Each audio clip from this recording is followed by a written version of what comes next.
은혜로우시고 자비로우신 우리 아버지 하나님, 진심으로 감사드립니다. Chúng con thật lòng dâng lời cảm tạ Đức Chúa Trời là Cha của chúng con, là đấng đầy dẫy tình yêu thương và giàu lòng thương xót. 예수님의 보혈로 저희를 구원해 주시고 하나님의 자녀 삼아 주심에 진심으로 감사드립니다. Chúa ơi, chúng con chân thành cảm tạ Chúa bởi vì Chúa đã dùng huyết báu của Đức Chúa Giêsu mà tẩy sạch mọi tội lỗi của chúng con và đã cứu rỗi chúng con. 오늘 아버지의 말씀으로 저희 마음을 일깨워 주시옵소서. Chúa ơi, nguyện xin Chúa ngày hôm nay hãy dùng lời của Cha mà đánh thức tấm lòng của chúng con. 아버지 말씀에 순종함으로 주님께 기쁨을 드리는 저희가 될 수 있도록 인도하여 주시옵소서. Nguyện xin Chúa cũng dẫn dắt chúng con để thông qua việc chúng con vâng phục lời của Cha mà chúng con có thể làm đẹp lòng Chúa.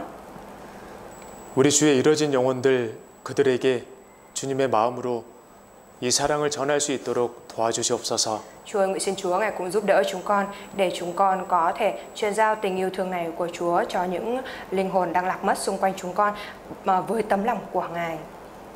하나님의 사랑과 하나님의 은혜를 늘 기억할 수 있도록 도와주시옵소서. Xin Chúa Ngài cũng giúp đỡ chúng con để chúng con có thể luôn luôn ghi nhớ đến tình yêu thương và ân điển của Đức Chúa Trời. 이 시간 함께하지 못한 우리 믿음의 식구들 다음번에는 주 안에서 함께 교제할 수 있도록 도와주시옵소서. Chúa nguyện xin Chúa Ngài cũng giúp đỡ để các thành viên trong chúng con ngày hôm nay không có đến nhóm được ở đây thì Chúa cũng dẫn dắt giúp đỡ để lần sau những anh chị em đó có thể đến tham gia. 베트남 지역에 더 많은 전도의 문을 열어주시길 간구드립니다. Chúa, chúng con khao khát cầu nguyện xin Chúa Ngài mở cánh cửa truyền giảng tại Việt Nam nhiều hơn nữa. 또 아버지의 충성된 일꾼들을 더욱 세워주시고 또 보내주시옵소서. Nguyện xin Chúa Ngài cũng lập nên những người làm công trung tín của Chúa và sai đến đây cho chúng con. 오늘의 모든 일정도 선하신 주님께만 의지합니다. Chúa ơi, mọi lịch trình trong ngày hôm nay chúng con cũng chỉ xin dựa dẫm và giao phó cho Chúa là đấng nhân lành. 저를 구원하여 주신 고마우신 예수님 이름으로 기도드렸습니다. Đức Chúa Giêsu là đấng đã cứu rỗi chúng con và là đấng đáng để chúng con dâng lời cảm tạ. Chúng con thành tâm cầu nguyện nhân danh Đức Chúa Giêsu Christ. 아멘. 예, 신약 성경 누가복음 5장입니다. Chúng ta mở sách Kinh Thánh Tân Ước nhạ, sách Luca đoạn 5 ạ.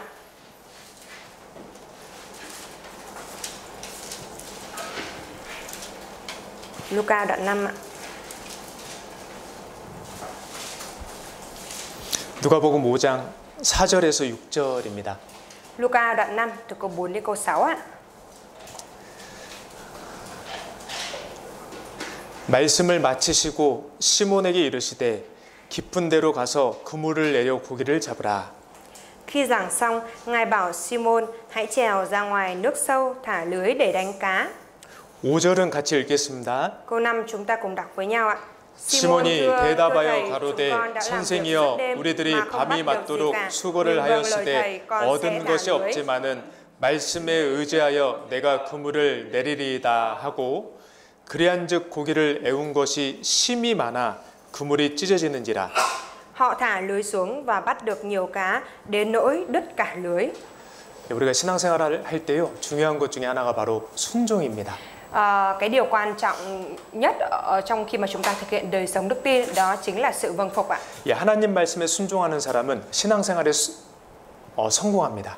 Những người nào mà vâng phục lời của Đức Chúa Trời ở trong đời sống đức tin thì người đó là một người thành công ạ. 예, 하나님은요 하나님 말씀에 순종하는 사람들을 찾고 계십니다. Và Đức Chúa Trời thì Ngài đang tìm kiếm những người vâng phục lời của Đức Chúa Trời ạ. 그리고 하나님 말씀에 순종했던 사람들은 하나같이 다 귀하게 쓰임을 받았어요. Và tất cả những người mà đã vâng phục lời của Đức Chúa Trời thì đều được sự sử dụng quý giá từ Chúa ạ. 우리가 순종의 중요성에 대해서 알고 있지 않습니까? Chẳng phải chúng ta cũng biết được cái tính quan trọng của sự vâng phục hay sao ạ? 또 생각보다 순종이 안 되는 것도 있고요. Nhưng mà so với suy nghĩ của chúng ta thì có nhiều điều chúng ta lại không thể vâng phục được ạ. 그래서 오늘은 순종과 축복이라는 제목으로 말씀을 드리겠습니다. Thế nên ngày hôm nay thầy sẽ chia sẻ bài giảng với cái chủ đề là sự vâng phục và sự chúc phước ạ. 하나님 말씀에 순종하기 위해서 무엇이 필요한지 말씀드리고요. Thầy sẽ chia sẻ cho mọi người biết là để có thể vâng phục được lời của Đức Chúa Trời thì cần có cái gì ạ? 하나님이 원하시는 순종이 무엇인지도 같이 생각을 해보고요. Và chúng ta cũng cùng nhau tìm hiểu xem là cái sự vâng phục mà Đức Chúa Trời muốn ở chúng ta là gì ạ? 그렇게 순종한 사람에게 주시는 하나님의 축복까지 같이 살펴보도록 하겠습니다. Và chúng ta sẽ cùng nhau học về cả sự chúc phước mà Đức Chúa Trời sẽ ban cho những người vâng phục là gì nữa ạ? 5장 1절입니다. Đoạn 5 câu 1 ạ. Một lần kia khi Đức Chúa Giêsu đứng trên bờ hồ Genesaret, dân chúng chen lấn chung quanh Ngài để nghe lời Đức Chúa Trời ạ. 여기 게네사렛 호숫가라고 되어 있는데요. 여기는 그 갈릴리 호수입니다. Ở trong câu 1 này thì có ghi là hồ Genesaret ạ, nhưng mà đây cũng chính là hồ Galilee đấy ạ. 이 갈릴리 호숫가에서 예수님이 말씀을 하실 때 많은 사람이 그 말씀을 들었습니다. Khi Đức Chúa Giêsu đứng trên bờ hồ Galilee giao giảng thì giảng dạy thì có nhiều người đã tụ tập ở xung quanh để nghe. 2절 읽어주세요. Câu 2, Ngài thấy hai chiếc thuyền đậu gần bờ, những người đánh cá đã ra khỏi thuyền và đang giặt lưới. 예수님께서 말씀을 전하시다가 호숫가를 보셨는데요. 거기 배가 두 척이 있는 거예요. Tức là trong lúc mà Đức Chúa Giêsu đang giảng dạy như vậy thì Chúa đã đến tận bờ hồ và Chúa nhìn ra ở ngoài bờ hồ như vậy thì thấy có hai cái thuyền ở đó ạ. 그리고 그 배 어부들은 이제 배에서 내려서 그물을 씻고 있었습니다. Các ngư dân trên thuyền đều đã xuống khỏi thuyền và đang giặt lưới. 이 내용을 읽어보면 밤새도록 이제 고기를 잡으러 나갔었는데요. 한 마리도 잡지 못하고 이제 돌아온 상황이에요. Khi mà chúng ta đọc phân đoạn này chúng ta sẽ biết được rằng những người đi đánh bắt cá ở đây họ đã đánh bắt cá suốt đêm, thâu đêm nhưng mà không bắt được một con nào cả, rồi bây giờ họ đã trở về. 아마 밤새도록 고기를 잡고 왔으니까 몸은 피곤했을 것이고요. Tại vì đã đánh cá thâu đêm như thế vậy rồi nên là chắc chắn là cơ thể đã rất mệt mỏi ạ. 그리고 한 마리도 잡지 못했으니까 마음은 허탈했을 겁니다. Rồi bởi vì không bắt được một con nào, thế nên có lẽ là trong tấm lòng cũng cảm thấy rất là buồn ạ. 자, 그런데 3절 Thế nhưng mà trong câu 3 읽어주세요. Ngài lên một trong hai chiếc thuyền đó là chiếc của Simon và 됐습니다. 예. 그 두 배 중에 한 배는 바로 시몬의 배였습니다. một trong hai chiếc thuyền đó thì có một chiếc là của Simon ạ. 여기 시몬은 우리가 알고 있는 베드로예요. Simon ở đây chính là Phi-e-rơ mà chúng ta biết đấy ạ. 그래서 예수님께서 말씀을 하시다가 이제 이 베드로의 배에 오르셨습니다.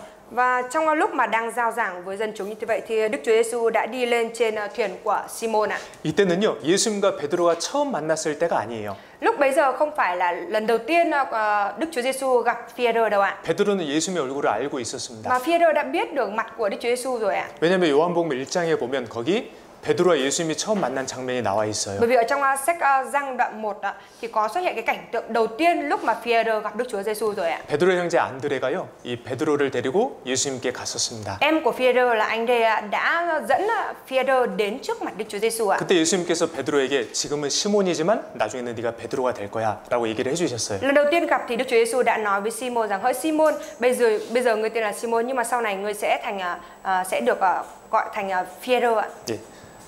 어쨌든 예수님께서 베드로의 배에 이제 올라가셨습니다. Nói chung là lúc đấy lần này thì Đức Chúa Giêsu đã đi lên trên thuyền của Phi-e-rơ ạ. 그리고 그 다음에 Và sau đó 3절에요. trong câu 3 육지에서 조금 뛰기를 청하시고 và bảo ông trèo ra khỏi bờ một chút ạ. 누구에게 청하셨을까요? Thế lúc này là Đức Chúa Giêsu đang bảo ai ạ? 예, 배우 주인 베드로였겠죠.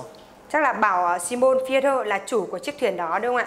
예수님께서 베드로에게 배를 호숫가에서 조금 떨어뜨릴 수 있냐고 이제 부탁을 하셨습니다. Đức Chúa Giêsu đã nhờ Phi-e-rơ rằng có thể trèo ra khỏi bờ một chút được không?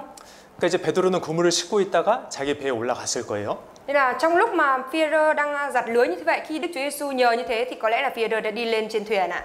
이어서 예수님은 그 배에 앉아서 이제 사람들에게 말씀을 전하셨습니다. Và khi mà Đức Chúa Giêsu lên thuyền rồi thì tiếp nối sau đó là Đức Chúa Giêsu ngồi ở trên thuyền đó và tiếp tục giảng dạy cho dân chúng ở trên bờ ạ. 그래서 3절에 Ở trong câu 3 앉으사 배에서 무리를 가르치시더니 rồi Ngài ngồi trên thuyền giảng dạy cho dân chúng ạ. 자, 무리에게 말씀하신 예수님께서 이제 베드로 개인에게 말씀하십니다. Đức Chúa Giêsu là đấng đã giảng dạy cho dân chúng á. Sau đó thì bây giờ Đức Chúa Giêsu khi giảng xong thì Chúa đã phán riêng với Simon Phi-e-rơ ạ. 4절 읽어주세요. Trong câu 4 ạ. Khi giảng xong, Ngài bảo Simon hãy trèo ra ngoài nước sâu thả lưới để đánh cá.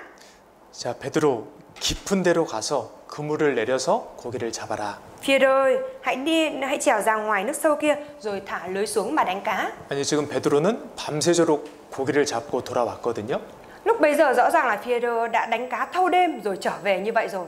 몸도 피곤하고 마음도 힘들어서 집에 가고 싶은 마음이었을 텐데. Có lẽ lúc bấy giờ thì Phi-e-rơ cả cơ thể lẫn tấm lòng đều đang rất là mệt mỏi và muốn mau chóng trở về nhà.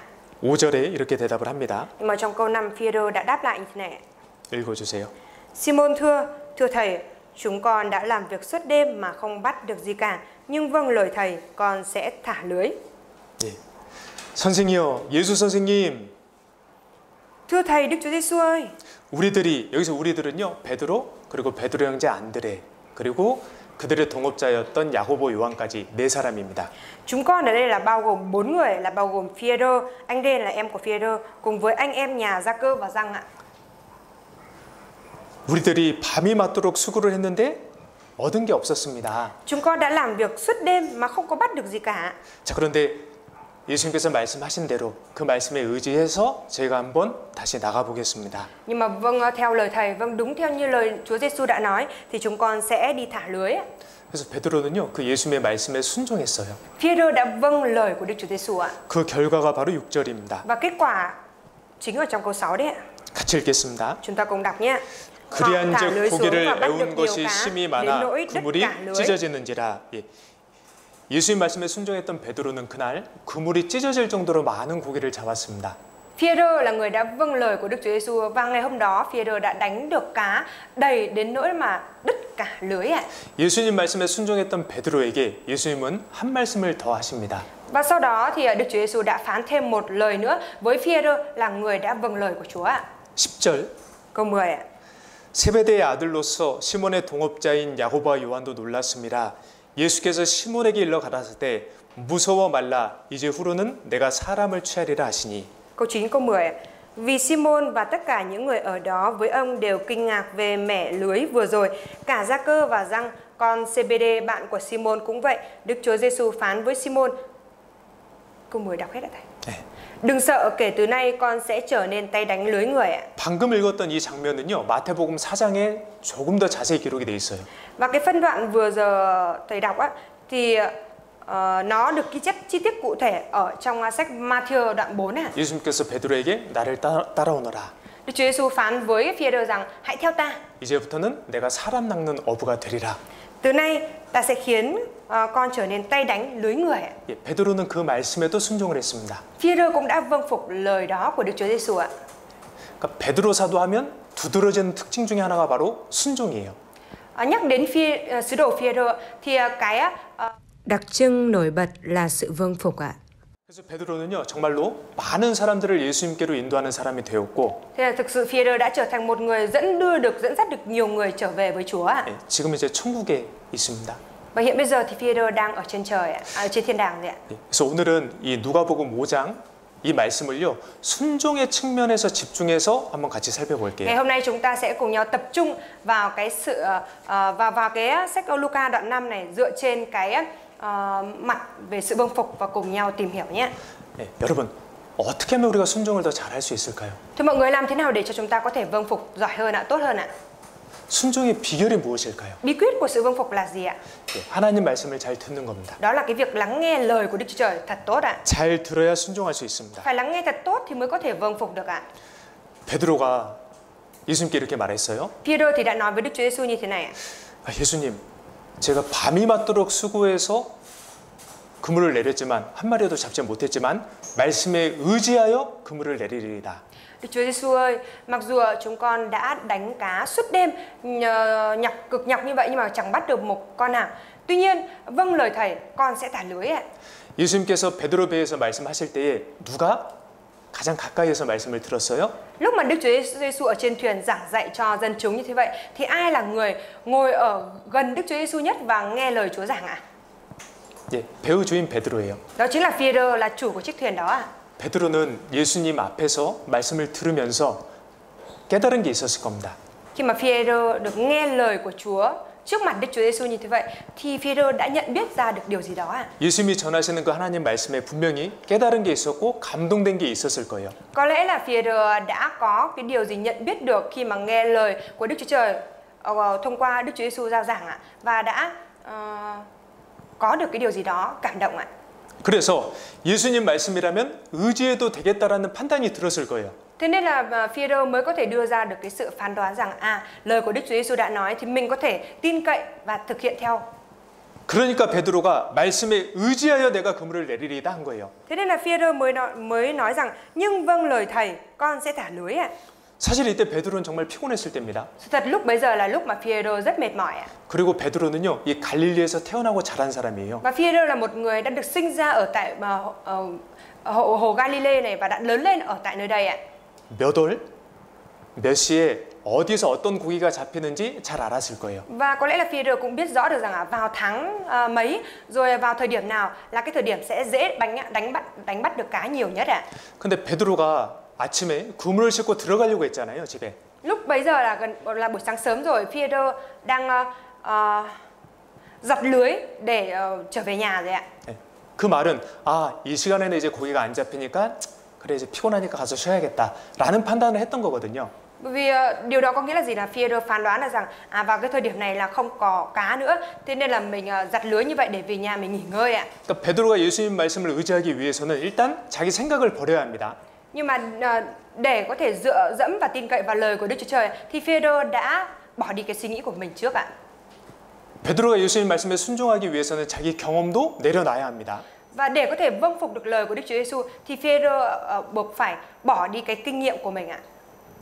근데 베드로는 순종했잖아요. Và chẳng phải là Phi-e-rô đã vâng phục hay sao ạ? 결과가 무엇이었습니까? Và kết quả là gì ạ? 평생에 가장 많은 물고기를 잡았어요. Đó là Phi-e-rô đã đánh được mẻ lưới nhiều nhất trong cuộc đời của mình ạ. 그때 베드로가 예수님이 하나님 그리스도시라는 걸 알게 된 겁니다. Và lúc đó thì Phi-e-rô đã nhận ra rằng Đức Chúa Giêsu này chính là Đức Chúa Trời ạ. 그러니까 처음에는 예수님을 선생이요, 선생님이라고 불렀거든요. Ban đầu thì Phi-e-rô chỉ gọi Chúa Giêsu là thưa thầy thôi ạ. 근데 고기를 많이 잡고 나서는 주여라고 Nhưng 불렀습니다. mà sau khi bắt được một mẻ lưới đầy như vậy thì Phi-e-rô đã thay đổi cách xưng hô với Chúa Giêsu thành lạy Chúa ạ. 베드로가 예수님 말씀에 순종할 수 있었던 비결은요, 그 말씀을 잘 들었던 거예요. Bí quyết để Phi-e-rô đã có thể vâng phục được tốt lời của Đức Chúa Giêsu là gì ạ? Đó là ông đã lắng nghe lời của Đức Chúa Trời thật tốt ạ. 여러분 한번 잘 생각해 보세요. Chúng ta hãy nghĩ kỹ mà xem ạ. 교회 안에서 누가 신앙생활을 잘하십니까? Ở trong hội thánh ai là người thực hiện đời sống đức tin tốt ạ? 다른 표현으로 누가 순종을 잘하십니까? Nói một cái cách khác đó là ai là người vâng phục tốt ở trong hội thánh ạ? 말씀을요 귀담아 듣는 사람들이에요. Đó là những cái người mà nghiêng tai lắng nghe bài giảng chăm chú ạ. 반대로 하나님 말씀에 순종하지 않는 사람들은 공통된 특성이 있습니다. Và trái lại thì có cái điểm chung điểm chung đặc biệt của những cái người mà không vâng phục đấy ạ. 예, 말씀을 듣는 둥 마는 둥 합니다.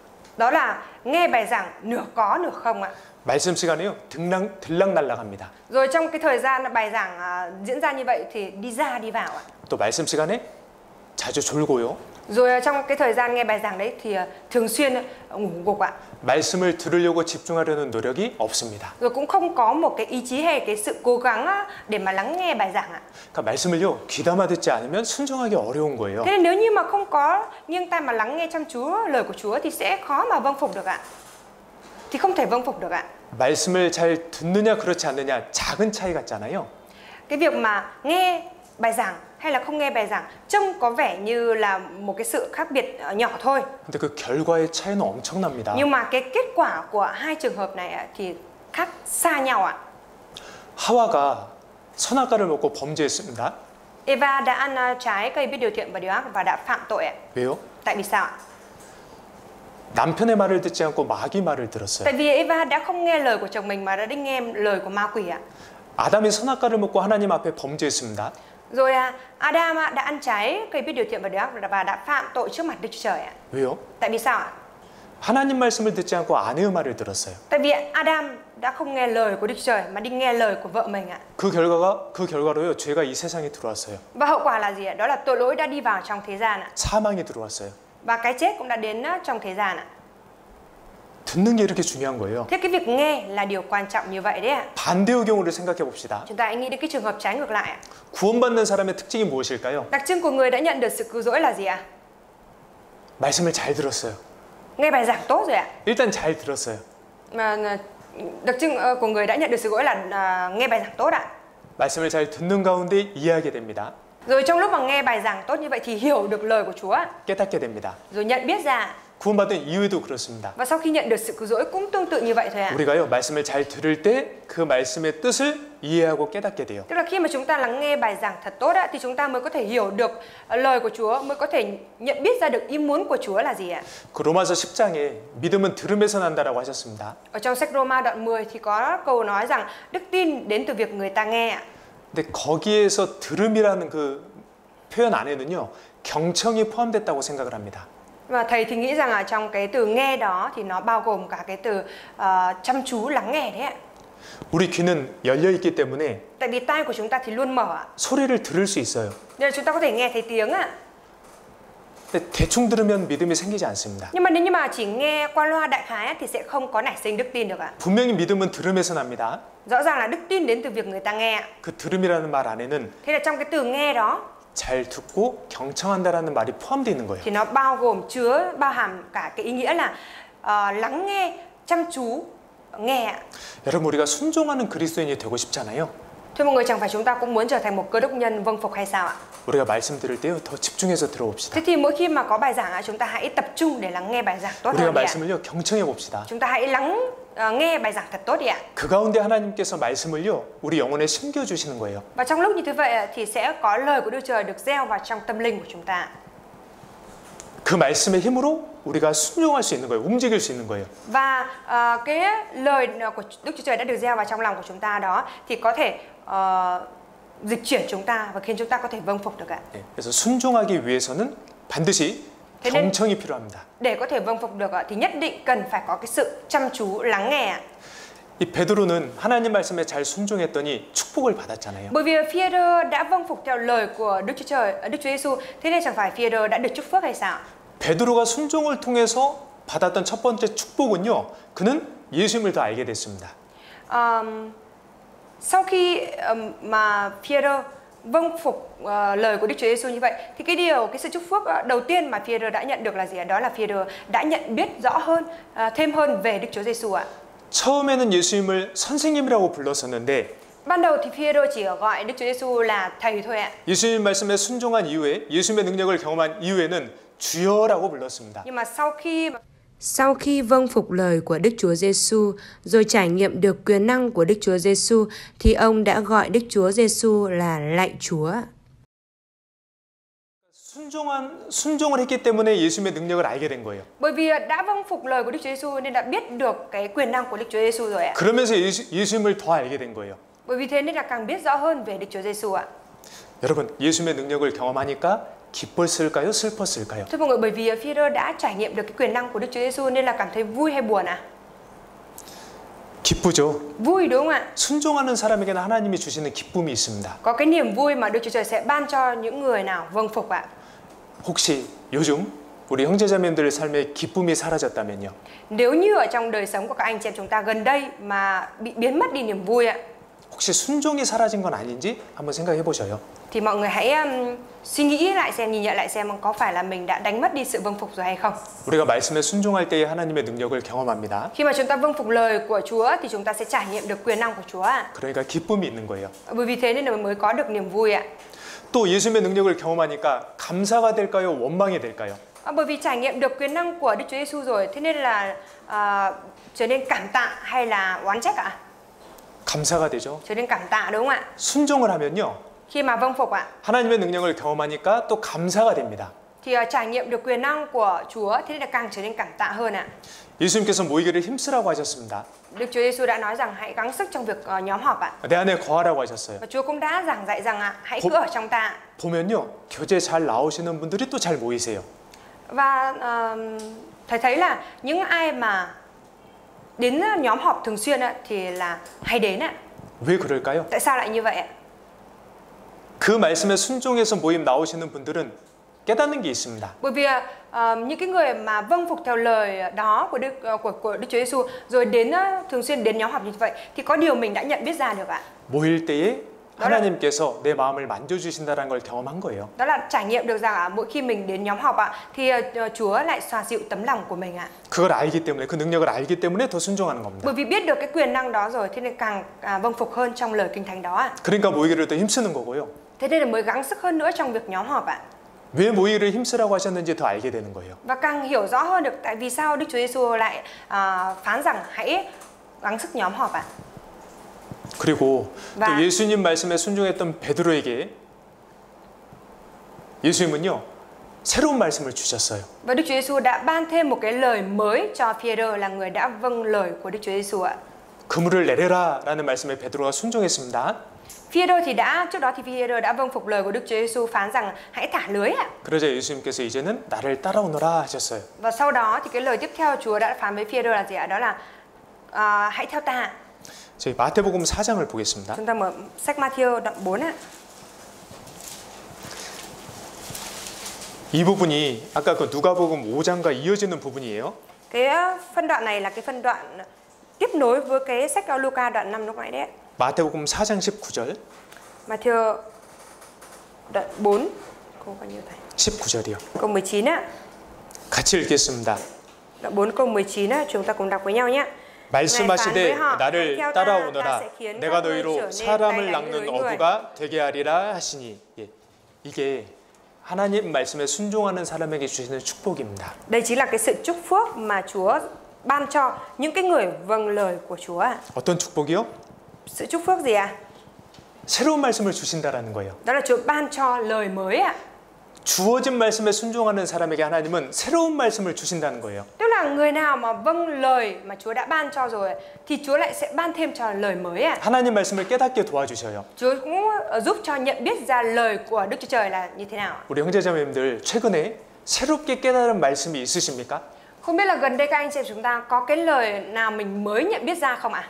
말씀이 깨달아져서 힘을 얻으신 적이 있습니까? Mọi người đã từng đã nhận được sức mạnh thông qua cái việc nhận biết ra lời của Chúa chưa ạ? 말씀이 깨달아져서 위로를 받으신 적이 Rồi 있습니까? mọi người đã từng được an ủi thông qua việc đã nhận biết ra lời của Chúa chưa ạ? 없으시다면 Nếu như mình chưa có cái điều đó 이미 알고 있는 말씀에 한번 순종을 해보셔요. thì hãy thử vâng phục cái lời của Chúa mà mình đã biết rồi đi ạ. 하나님은 말씀에 순종하는 사람에게 새로운 말씀을 주십니다. Bởi vì Đức Chúa Trời Ngài sẽ ban lời mới cho những cái người vâng lời của Ngài ạ. 그러니까 하나님을 더 알아가는 거예요. Thế là ngày càng trở nên hiểu rõ hơn về Chúa ạ.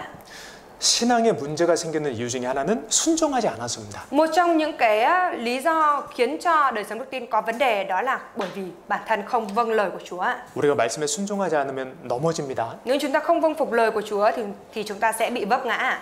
베드로전서 2장 Chúng ta mở sách Phi-e-rơ nhất đoạn 2 ạ. 8절 Phi-e-rơ nhất đoạn 2 câu 8 á.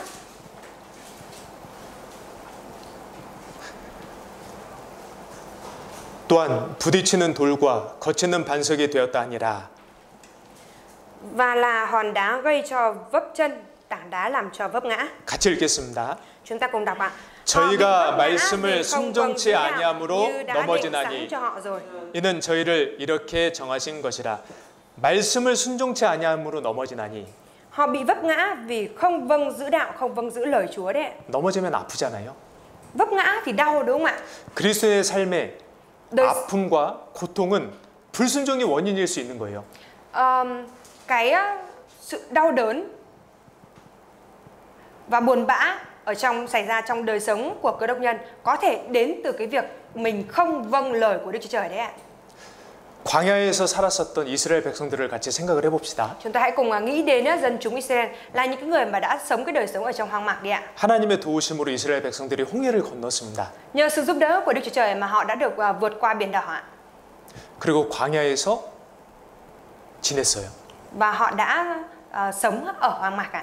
근데요, 이 광야를 통과하는데 정상적으로 가면 11일이면 갈 수 있어요. Nhưng mà để đi qua cái hoang mạc này mà đi theo cái đường thẳng á thì chỉ mất khoảng 11 ngày thôi ạ. 11일이요. 11 ngày thôi ạ. 근데 이스라엘 백성들이 광야 통과하는 데 시간이 얼마나 걸렸습니까? Nhưng mà dân Israel để đi qua hoang mạc họ đã mất bao nhiêu thời gian ạ? 40년 걸렸어요. 40 năm đấy ạ. 11일이면 갈 수 있는 거리를 40년이 걸려서 통과했습니다. Tức là một cái quãng đường đáng ra chỉ đi mất có 11 ngày thôi. Thế nhưng mà dân Israel họ đã mất đến những 40 năm thì mới đi qua được hoang mạc ạ. 그 이유가 뭐였을까요? Lý do là gì ạ? 불순종이었습니다. Đó là bởi vì họ không vâng phục ạ.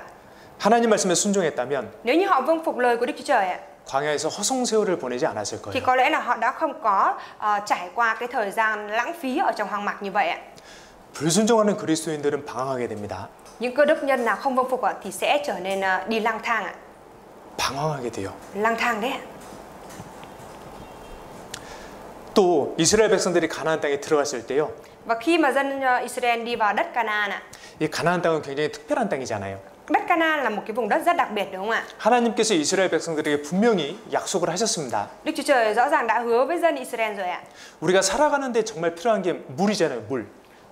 Cái thứ thiết yếu nhất để cho chúng ta có thể sống được là nước mà đúng không ạ? 근데 가나안 땅은요, 이 땅에 비가 쏟아지면요, 이 땅이 물을 저장하지 못해요. 그냥 그대로 밑으로 다 흡수돼 버리는 거예요. Nhưng mà đất ở Canaan thì sao?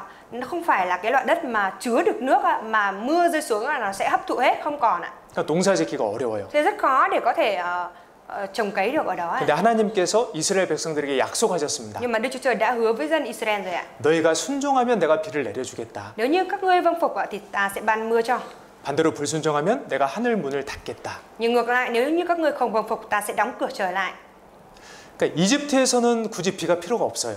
Ở Ai Cập thì không nhất thiết phải cần có mưa ạ. 나일강이 있거든요. Bởi vì ở Ai Cập thì có sông Nin rồi ạ. 나일강 물을 끌어와서 농사 지으면 돼요. Người dân ở đó người ta chỉ cần dẫn nước ở sông Nin vào và trồng cấy là được ạ.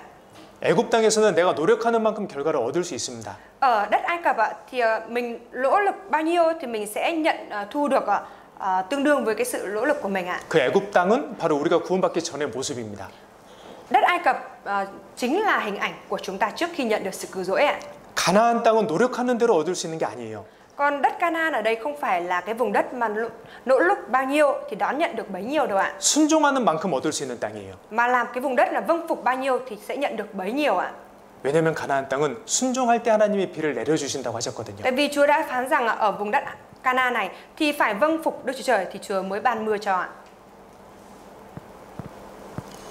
여기 신명기 11장 보겠습니다. Chúng ta mở sách Phù Truyền Lợi Ký ạ.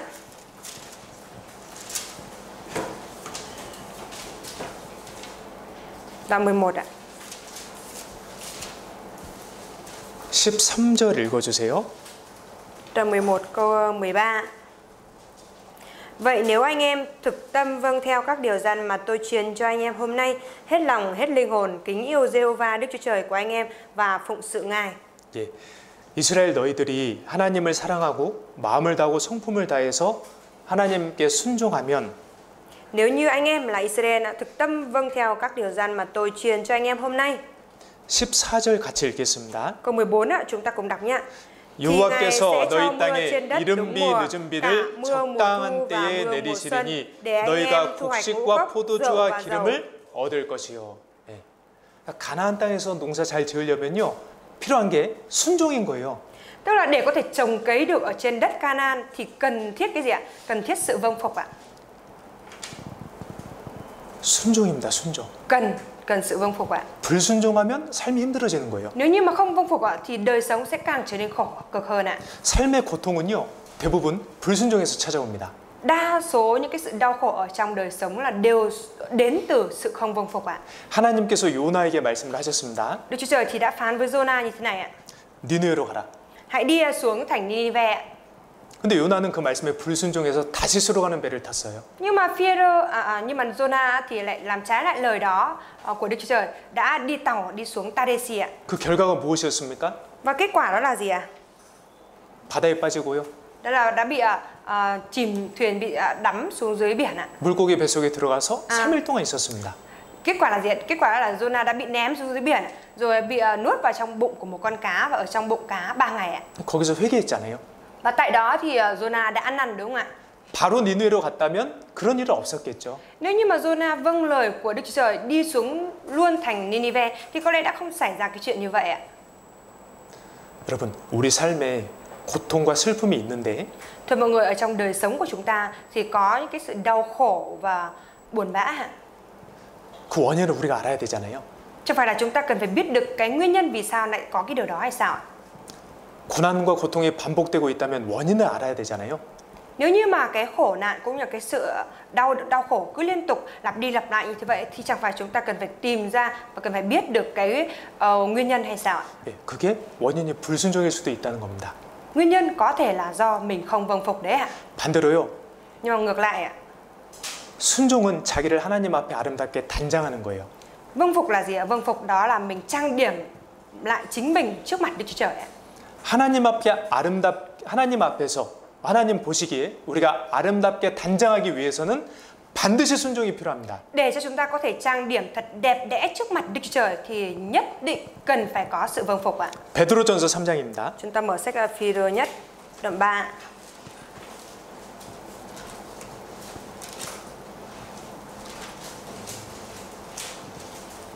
베드로전서 3장 Phi-rơ nhất đoạn 3. 5절. Phi-rơ nhất đoạn 3. Câu 5 ạ.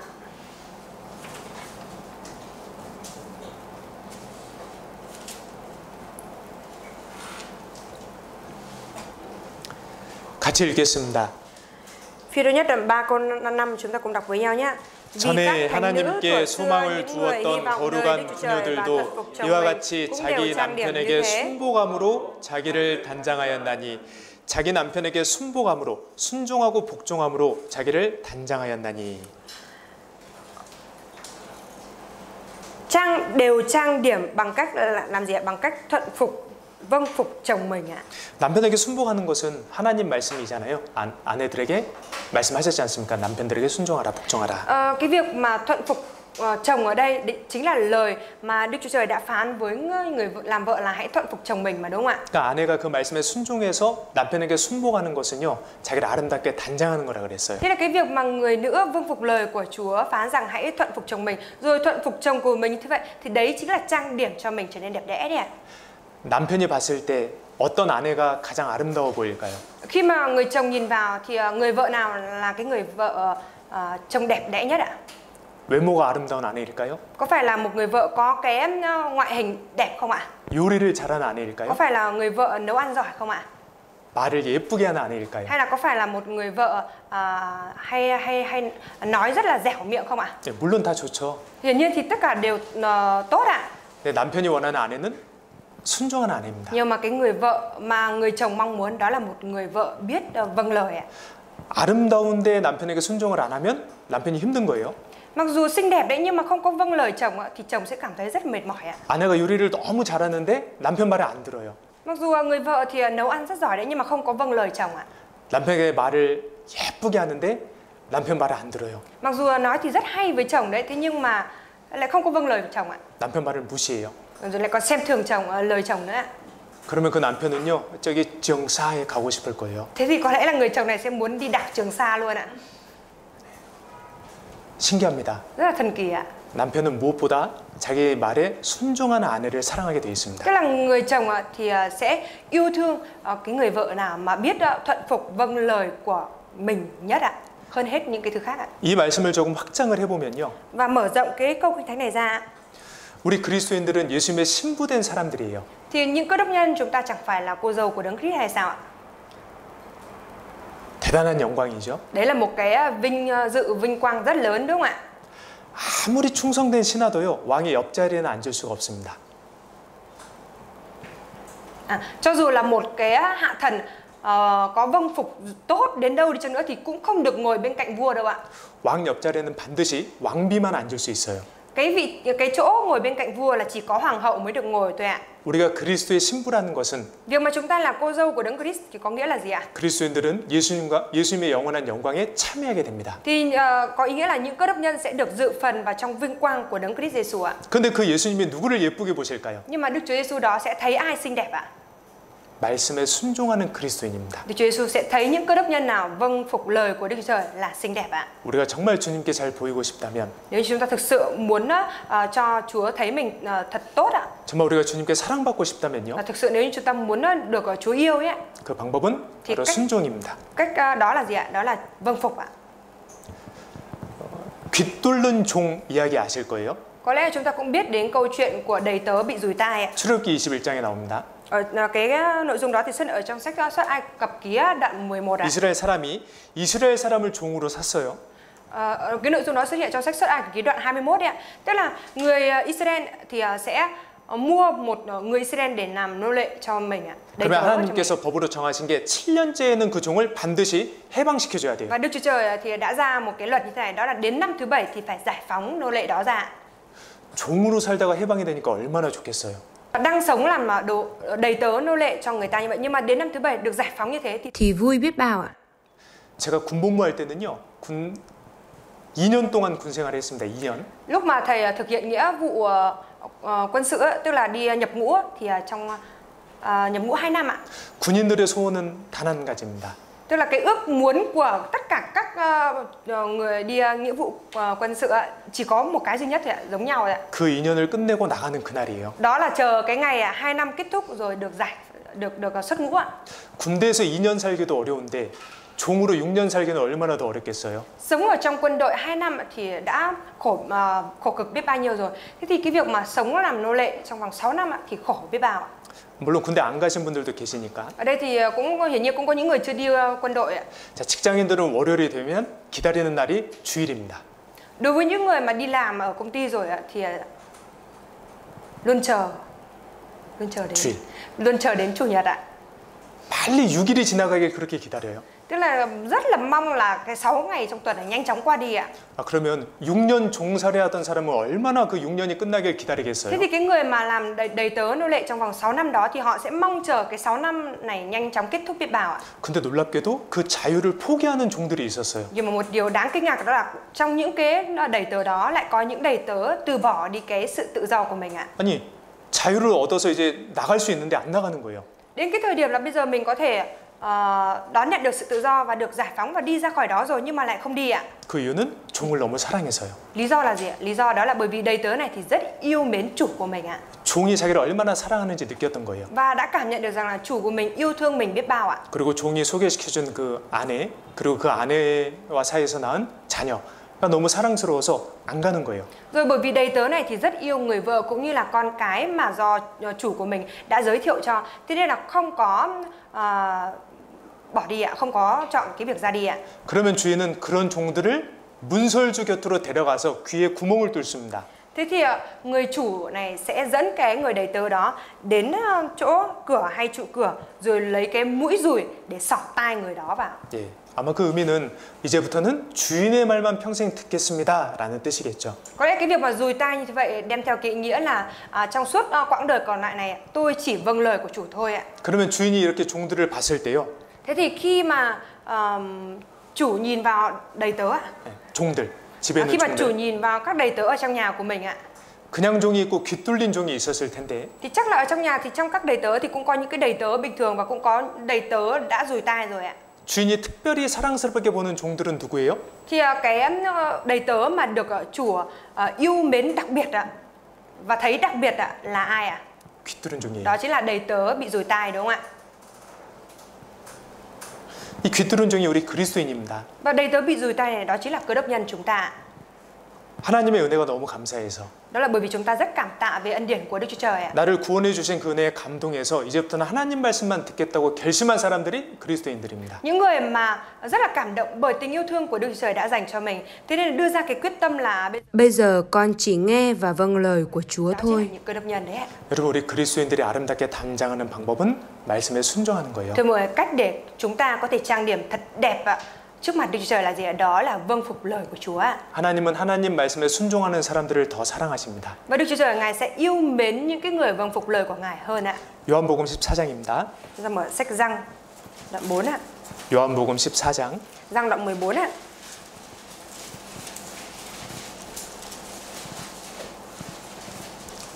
(21절) Giăng đoạn 14 câu 21 ạ.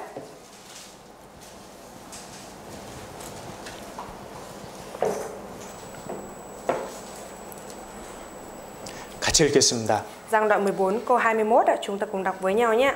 나의 계명을 가지고 지키는 자라야 나를 사랑하는 자니 나를 사랑하는 자는 내 아버지께 사랑을 받을 것이요 나도 그를 사랑하여 그에게 나를 나타내리라. 나의 계명을 가지고 지키는 자, 요약하면 순종하는 자예요. Ai có các điều răn của ta và vâng giữ, nói tóm gọn cho cái cụm này đó là vâng phục đúng không ạ? 네, 하나님을 사랑하는 사람은 하나님 말씀에 순종합니다. Người nào mà yêu mến Đức Chúa Trời thì vâng phục lời của Đức Chúa Trời ạ. 근데 그러면 하나님께 더 사랑을 받는 거예요. Nếu thế thì sẽ càng được Chúa yêu thương hơn ạ. 뿐만 아니라 예수님께도 사랑을 받아요. Và không những thế còn được Đức Chúa Giêsu yêu thương ạ. 그리고 순종하는 사람에게 예수님이 자신을 나타내 주신다고 약속하셨어요. Và ở trong này thì đã hứa rằng là đối với những người mà vâng lời của Chúa thì Đức Chúa Giêsu sẽ bày tỏ chính Ngài cho người đó hơn nữa. 주님을 더 알게 되는 거예요. Tức là sẽ càng hiểu rõ về Chúa hơn ạ. 자, 그러면 하나님이 기뻐하시고 정말 원하시고 축복해 주시는 순종이 뭘까 좀 여러 가지 생각을 해보겠습니다.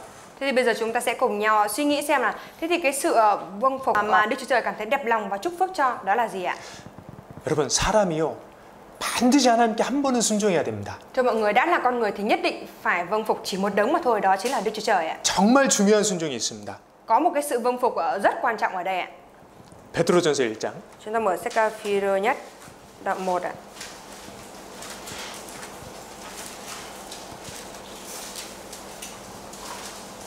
(22절) Phi-rơ nhất đoạn 1 câu 22 ạ.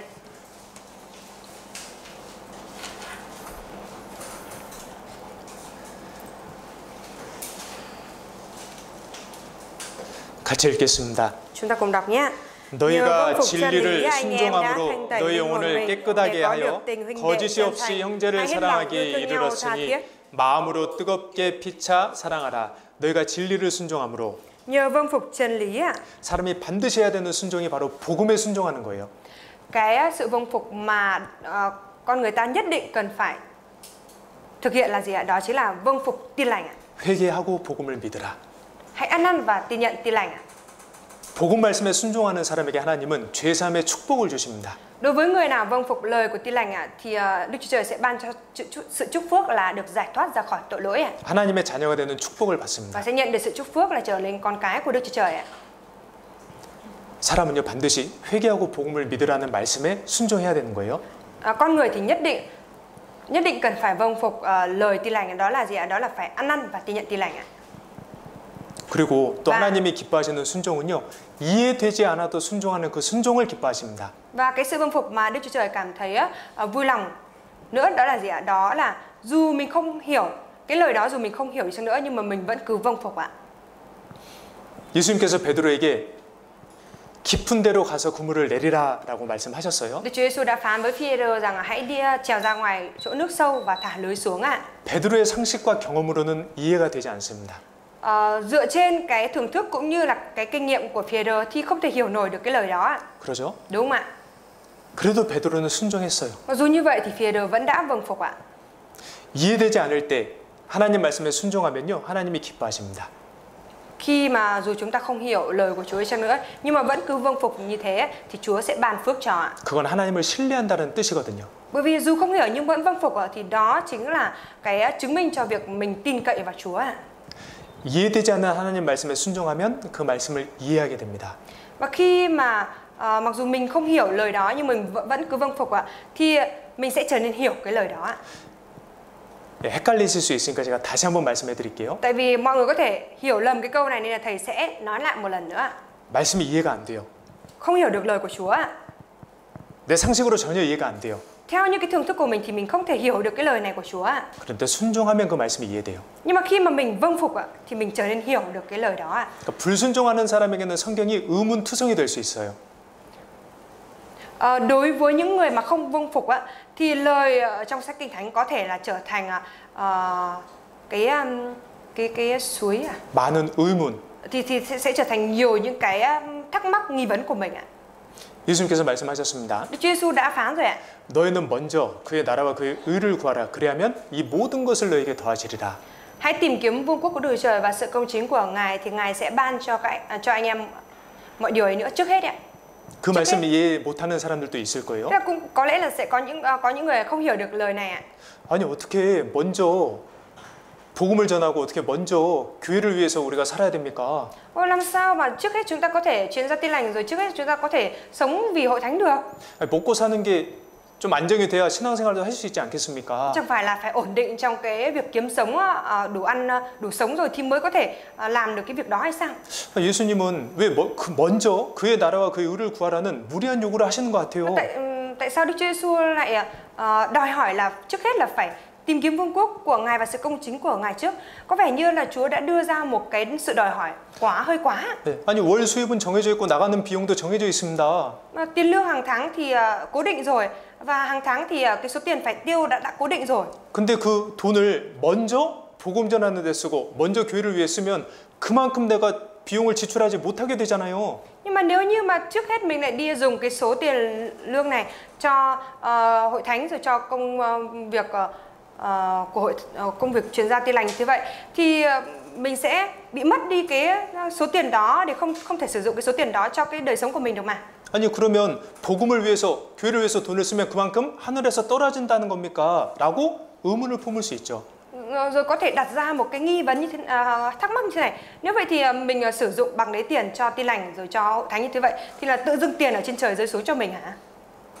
네, 맞아요.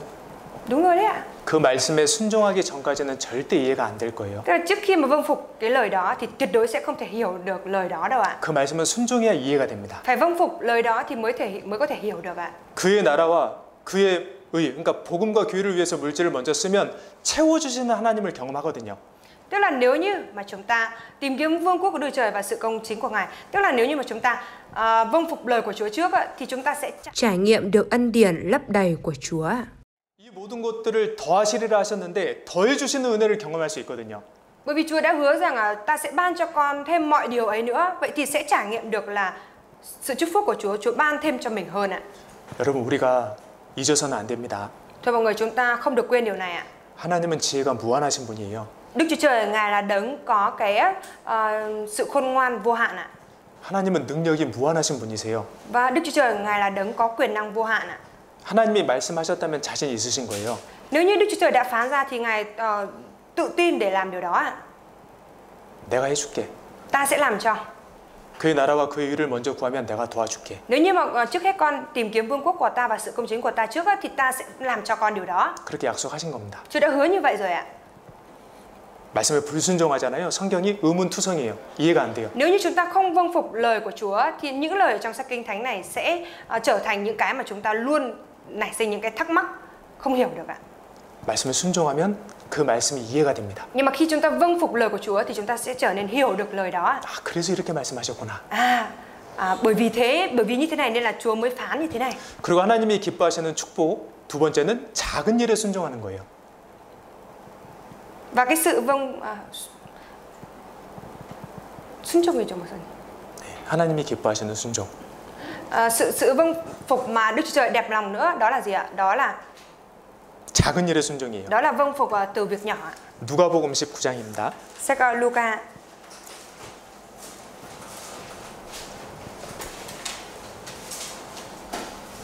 17절. đoạn 19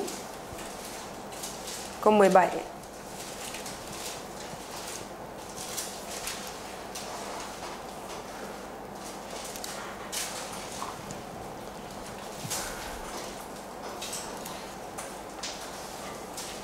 누가복음 19장 17절 같이 읽겠습니다. Sách Luca đoạn 19 câu 17 chúng ta cùng đọc với nhau nhé. 주인이 이르되 잘하였다 착하고 종이여 내가 지극히 작은 것에 충성하였으니 열 골 권세 차지하고. 충성 안에 순종이 포함되어 있겠죠. Trong sự trung tín chắc hẳn là bao hàm cả sự vâng phục đúng không ạ? 작은 일에 순종할 수 있는 사람이 큰 일에도 순종합니다. Những người nào mà vâng phục trong việc nhỏ thì trong việc lớn cũng có thể vâng phục được ạ. 우리는 작은 일부터 순종해야 됩니다. Nên chúng ta cần phải vâng phục từ việc nhỏ ạ. 거짓말하면 안 되고요. Không được nói dối ạ. 화내는 것도 조심하고. Và cũng luôn phải thận trọng trong cái việc nổi cáu tức giận ạ. 불평하면 안 되고. Không được bất bình ạ. 범사에 감사해야 되고요. Phải luôn cảm tạ Chúa trong mọi sự ạ. 모임 시간에 정시에 도착을 하고요. Và đến thời gian nhóm họp thì phải đến đúng giờ ạ. 같이 말씀 읽자고 할 때 읽고요. Rồi khi mà hội thánh nói rằng hãy cùng nhau đọc kinh thánh thì phải đọc kinh thánh ạ. 작은 일에 소홀히 하는 사람에게 하나님은 큰 일을 맡기지 않으세요. Đối với những người mà chểnh mảng trong việc nhỏ thì Đức Chúa Trời sẽ không giao cho việc lớn đâu ạ. 회사에서도 그런 일은 없습니다. Và ở công ty thì tuyệt đối cũng chẳng có chuyện như vậy đâu ạ. 높은 위치에 올라갔던 사람들은요, 다 작은 일에 충성했던 사람들일 거예요. Tất cả những cái người mà đang được ở vị trí cao thì họ đều là những cái người mà đã trung tín từ những cái việc nhỏ đấy ạ. 나중에 큰 일에 순종하려고 기다리기보다는 지금 주어진 작은 일에 순종해야 되는 거예요. Thay vì cứ trông mong là sẽ có cái việc lớn đến với mình sau này ạ, thì bây giờ hãy trung tín từ những cái việc nhỏ, từ những cái việc mình được giao đi ạ. 베트남에 많은 영혼들이 구원받기 원한다면 Nếu như mà mình muốn là ở Việt Nam sẽ có nhiều linh hồn hơn nữa nhận được sự cứu rỗi, 하나님이 내게 붙여주신 그 영혼부터 전도해야 될 겁니다. thì mình phải bắt đầu truyền rằng từ cái linh hồn mà Chúa đã dính cho mình ạ. 근데 우리는 큰 것에 순종하려고 기다리고는 있는데 막상 작은 일에는 순종하지 않을 때도 있어요. Cũng có những lúc mặc dù chúng ta trông đợi những cái việc lớn đến với mình đấy, thế nhưng mà cái việc nhỏ trước mắt thì lại không làm. 작은 일에 순종하지 않는 사람에게 하나님은 큰 일을 맡기실 수가 없어요. Đối với cái người mà không trung tín, không có vâng phục trong việc nhỏ thì Đức Chúa Trời không thể nào mà giao việc lớn cho người đó được ạ. 지극히 작은 일에 충성한 사람에게 하나님은 큰 일까지 맡기십니다. Đối với những người nào mà vâng phục từ cái việc rất nhỏ như vậy thì Đức Chúa Trời sẽ ban cho việc rất lớn ạ. 자, 그리고 하나님이 원하시는 순종은 온전한 순종입니다. Nhưng mà cái sự vâng phục mà Đức Chúa Trời mong muốn đó là sự vâng phục toàn phần ạ. 창세기 6장 Chúng ta mở sách Sáng Thế Ký đoạn 6 ạ.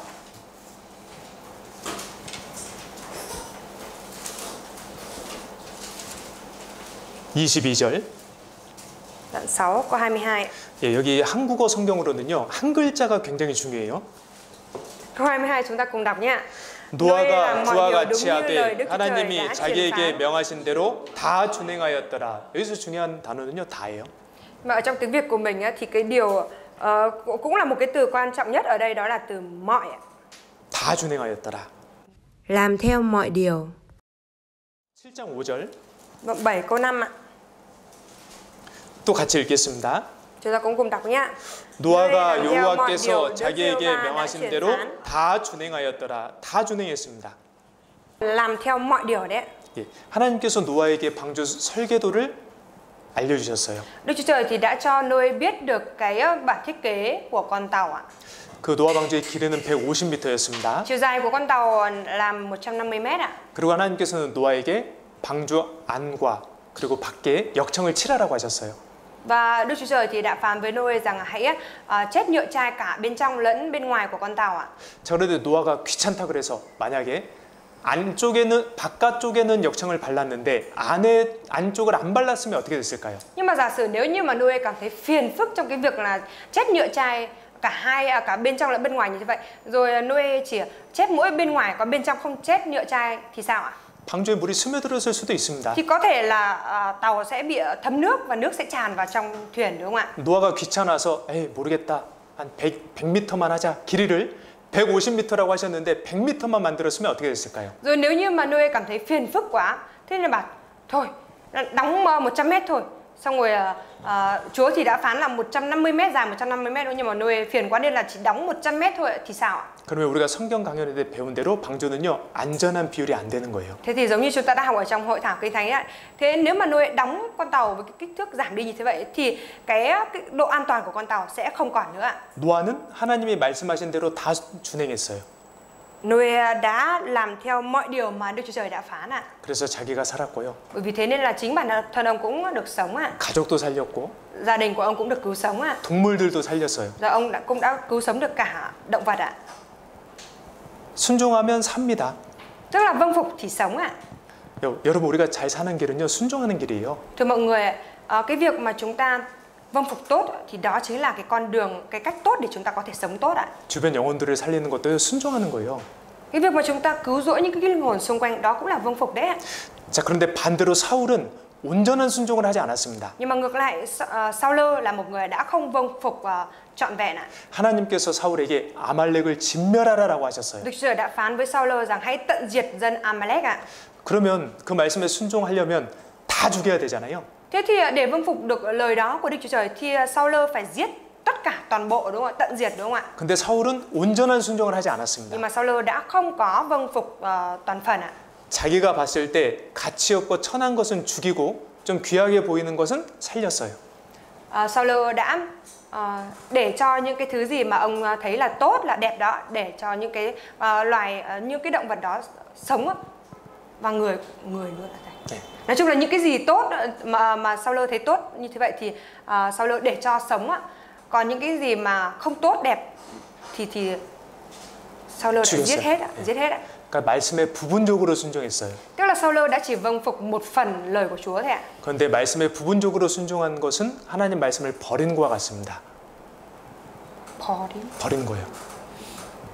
Nhưng mà cái việc mà chỉ vâng phục một phần lời của Chúa như vậy thì cũng không khác gì như kiểu là vứt lời của Chúa đi ạ. 불순종이에요. Đấy là sự không vâng phục ạ. 하나님이 원하시는 것은 온전한 순종입니다. Điều mà Đức Chúa Trời muốn đó là sự vâng phục trọn vẹn ạ. 사무엘상 15장. Second Samuel nhất ạ. 사무엘상 15장입니다. 15 ạ.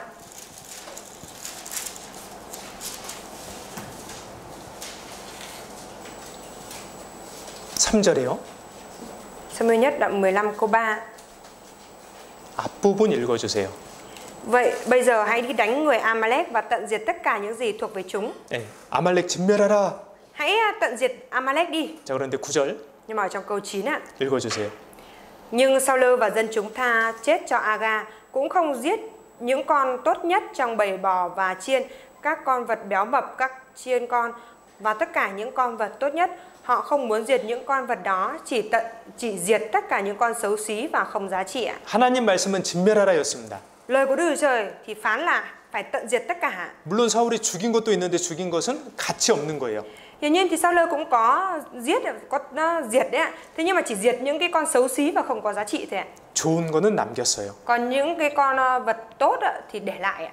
23절 Câu 23. 읽어주세요. Sự phản nghịch đáng tội như tà thuật, sự ương ngạnh đáng tội như thờ lạy hình tượng. Vì vua đã từ bỏ lời của Đức Giê-hô-va nên ngài cũng từ bỏ vua, không cho vua cai trị nữa. 왕이 여호와의 말씀을 버렸으므로. Vì vua đã từ bỏ lời của Đức Giê-hô-va. 부분적으로 순종은 했습니다. Saulo đã vâng phục một phần rồi ạ.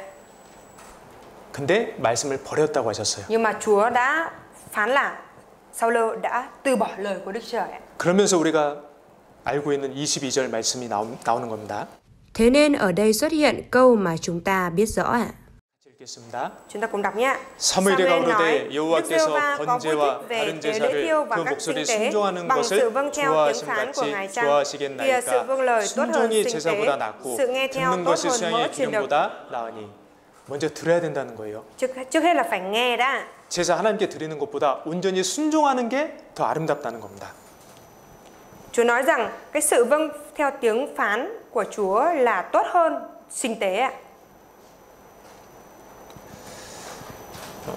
예수님께서 내 안에 거하라라고 하셨습니다. Chúa Giêsu đã phán rằng hãy cứ ở trong ta. 여러분, 모이기를 힘쓰는 것이 온전한 순종이에요. Thưa mọi người, cái việc mà mình cố gắng sức trong việc nhóm họp ạ, thì đó chính là sự vâng phục trọn vẹn đấy ạ. 저 그럼 우리가 모이기를 힘쓰고 교회 안에 거하는 것이 구체적으로 무엇일까요? Thế thì cái việc mà chúng ta gắng sức trong việc nhóm họp rồi ở trong Chúa, ở trong hội thánh thì cụ thể nó là những cái việc gì ạ? 내 안에 거하라는 말씀에 온전히 순종하는 방법이 Cái 무엇일까요? cách để cho chúng ta có thể vâng phục trọn vẹn cái câu Kinh Thánh Chúa nói rằng hãy cứ ở trong ta là gì ạ? 네, 시편 133편입니다. Đó chính là ở trong sách Thi Thiên đoạn 133 câu 1 đấy ạ. 형제가 연합하여 동거함이 어찌 그리 선하고 아름다운고. Kìa anh em ăn ở hòa thuận với nhau thật tốt đẹp biết bao ạ. 그러니까 연합하면서 동거하는 거예요. Tức là 연합하는 거예요. hòa hợp với nhau đấy ạ, liên hiệp lại với nhau đấy ạ. 하나님이 함께 하시는 교회 안에서 정말 마음을 함께 하는 거예요. Tức là thực sự là phải đồng lòng cùng với nhau ở trong hội thánh của Chúa ạ. 함께 수고하는 거예요. Cùng nhau chịu vất vả. 하나님 뜻을 행하는데요. 함께 고생하는 거예요. Rồi cùng nhau chịu khổ trong cái công việc vâng phục lời của Đức Chúa Trời. 그게 진짜 주님 안에 거하는 겁니다. Đấy mới thực sự là ở trong Chúa ạ. 그러니까 주일에 와서 말씀 듣고 점심 먹고 가는 것은 온전히 거하는 걸까요? 아닐까요? Cái việc mà ngày Chủ nhật buổi sáng đến nghe bài giảng ăn trưa xong rồi đi về thì đó là ở trong Chúa trọn vẹn hay không ạ? 구역 말씀, 수요 말씀 안 오는 거요. 온전한 순종일까요? 아닐까요? Rồi cái việc mà không đến tham gia nghe bài giảng tối thứ tư hay là không tham gia nhóm khu vực thì đó có phải là sự vâng phục trọn vẹn hay không ạ? 여러분, 우리에게는 공급이 필요합니다. Thưa mọi người, chúng ta cần sự cung cấp ạ. 우리에게는 은혜가 필요합니다. Chúng ta cần ân điển ạ. 근데 모일 때에 우리가 은혜를 공급받을 수 있어요. Mà khi mà chúng ta nhóm họp lại, chúng ta mới được cung cấp ân điển ạ. 그래서 그 결과 삶의 열매를 맺을 수도 있어요. Và kết quả đó là đời sống của chúng ta mới có thể được biến hóa và kết ra trái ạ. 교회는 온전히 거해야 됩니다. Chúng ta cần phải ở trong hội thánh một cách trọn vẹn ạ.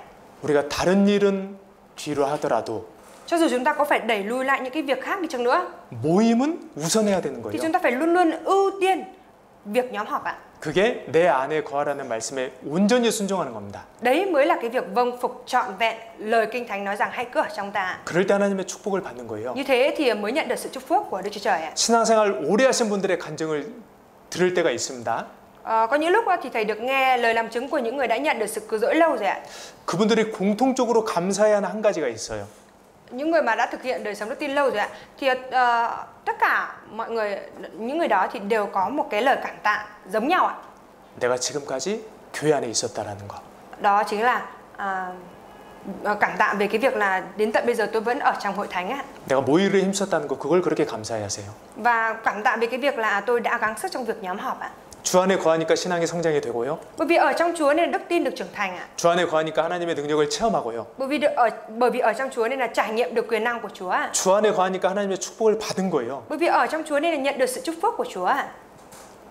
우리는 온전히 순종해야 됩니다. Chúng ta cần phải vâng phục trọn vẹn ạ. 하나님이 거기에 축복해 주시거든요. Và tại đó Đức Chúa Trời sẽ chúc phước cho ạ.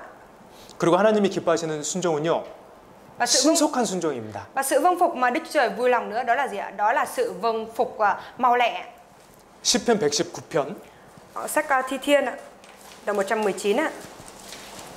60절입니다. Đoạn 119 câu 60 ạ.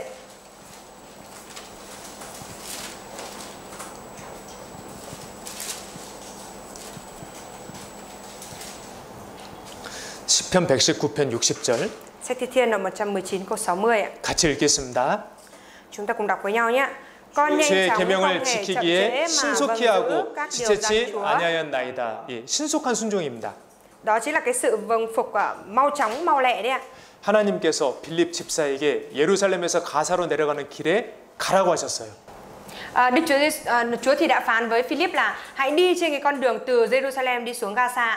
빌립은 그 말씀에 바로 순종했습니다. Và Philip đã vâng phục lập tức luôn lời đó. 그래서 빌립은 70km가 넘는 길을 갔습니다. Thế nên là Philip đã đi một cái quãng đường dài xa đến tận 70 km ạ. 거기서 진리를 찾았던 에디오피아 네시를 만나요. Và tại đó thì Philip đã gặp được một hoạn quan Ethiopia là một người đang tìm kiếm chân lý ạ. 그 에디오피아 네시가요, 빌립의 전도로 구원을 받습니다. Và nhờ sự truyền giảng của Philip mà hoạn quan Ethiopia đã nhận được sự cứu rỗi ạ.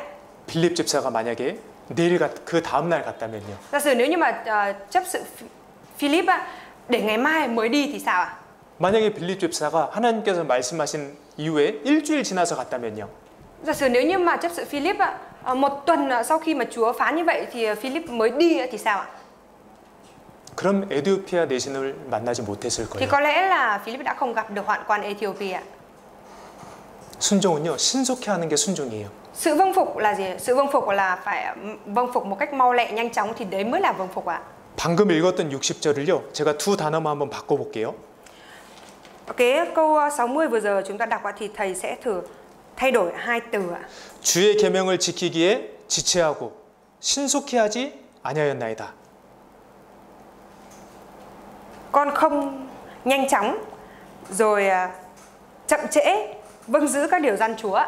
이걸 세 글자로 줄이면 뭘까요? Mà tóm tắt lại cái câu này thành một cái từ có 3 chữ thì là chữ gì ạ? 게으름입니다. Đó là hai chữ chứ, tiếng Việt là hai chữ, lười biếng ạ. 그게 게으름이에요. Lười biếng ạ. 하나님의 뜻을 알면서도 신속하게 순종하지 않는 게 게으름입니다. Mặc dù biết được ý muốn của Đức Chúa Trời là gì rồi nhưng mà lại không có vâng phục mau lẹ, không có vâng phục ngay luôn á, thì đó chỉ là lười biếng ạ. 하나님은 신속한 순종의 축복을 해주십니다. Đức Chúa Trời Ngài sẽ chúc phước cho cái sự vâng phục mau lẹ.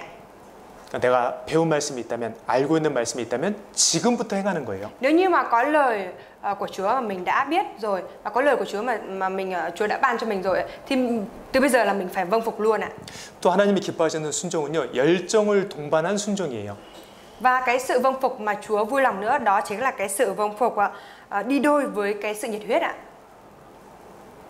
엘리사 선지자가 죽을 때 있었던 일입니다. Đây là một cái sự việc đã xảy ra khi mà Elise, nhà tiên tri Elise chết ạ. 엘리사 선지자가 죽을 병에 걸렸을 때 Lúc mà nhà tiên tri Elise bị mắc cái bệnh nan y rồi, sắp chết rồi ạ, 요아스 왕이 문병을 갔어요. thì vua Joach đã đến thăm Elise ạ. 요아스 왕이요, 울면서 엘리사에게 그러는 거예요.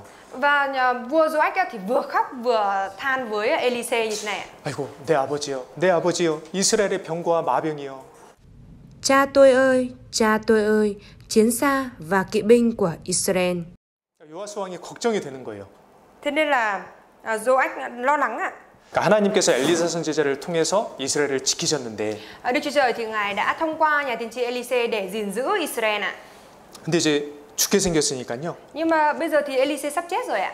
이제 요아스 왕이 두려운 마음이 들었을 겁니다. Thế nên là có lẽ là vua Joach cảm thấy sợ ạ. 그리고 엘리사 선지자를 많이 의지도 했던 것 같아요. 내 아버지요. Và có vẻ như là vua Joach thì đã rất là dựa dẫm vào Elise, nên là mới thưa rằng lạy cha của con ạ. 그때 엘리사가 요아스 왕에게 말합니다. Và lúc đó thì Elise đã nói với vua Joach như thế này ạ. 활과 화살을 잡으소서. Xin vua hãy cầm lấy cung tên và tên ạ. 요아스 왕이 즉시 잡았어요. Rồi vua Joach đã cầm rồi ạ. 그리고 이 엘리사가 이제 창문을 열라 그랬어요. 창문을 여십시오. Rồi Elise nói với vua Joach là hãy mở cửa sổ ra. 요아스 왕이 바로 열었어요. Rồi Joach đã mở luôn cửa sổ ra. 엘리사가 활을 쏘라고 했습니다. Rồi Elise có phán với Joach là hãy bắn mũi tên đi. 요아스 왕이요, 바로 화살을 쐈어요. Thì Joach đã lập tức bắn luôn mũi tên ra ngoài ạ. 이어서 엘리사가 말했습니다. Và tiếp sau đó thì Elise đã nói như thế này ạ. 이제 땅을 치십시오. Bây giờ xin vua hãy đập xuống dưới đất ạ. 근데 요아스 왕이 땅을 3번 쳤습니다. Nhưng mà vua Joach chỉ đập xuống dưới đất 3 lần thôi ạ. 그때 엘리사 선지자가 화가 났어요. Và lúc đó thì nhà tiên tri Elise đã tức giận ạ. 아니, 5번, 6번은 쳐야 되는 거 아닙니까? Chẳng phải là vua nên đập đến hơn 5-6 lần hay sao? 왜 이런 얘기를 했냐면, Tại sao lại nói như thế vậy ạ? 이때 정말 요아스가 왕이라면요, 정말 적들을 진멸시키고, 그러니까 나라를 지키고 싶은 그 열정이 있어야 되잖아요. Bởi vì nếu như Joach là vua như vậy rồi thì chẳng phải là Joach cần phải có cái tấm lòng rất là nhiệt huyết rằng là mình cần phải chiến đấu làm sao để có thể giữ vững được cái dân tộc của mình hay sao ạ? 근데 그런 열정이 부족했던 거예요. Nhưng mà có vẻ như là Joach đã thiếu cái sự nhiệt huyết ạ. 그 열정 없는 모습을 엘리사 선지자가 책망한 겁니다. Và nhà tiên tri Elise đã trách mắng vua Joach về cái hình ảnh thiếu sự nhiệt huyết như vậy ạ. 열왕기하 13장입니다.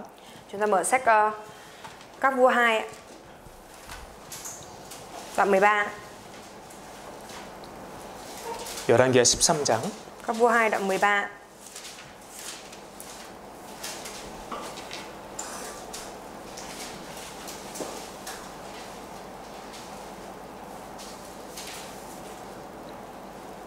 (14절) 읽어주세요.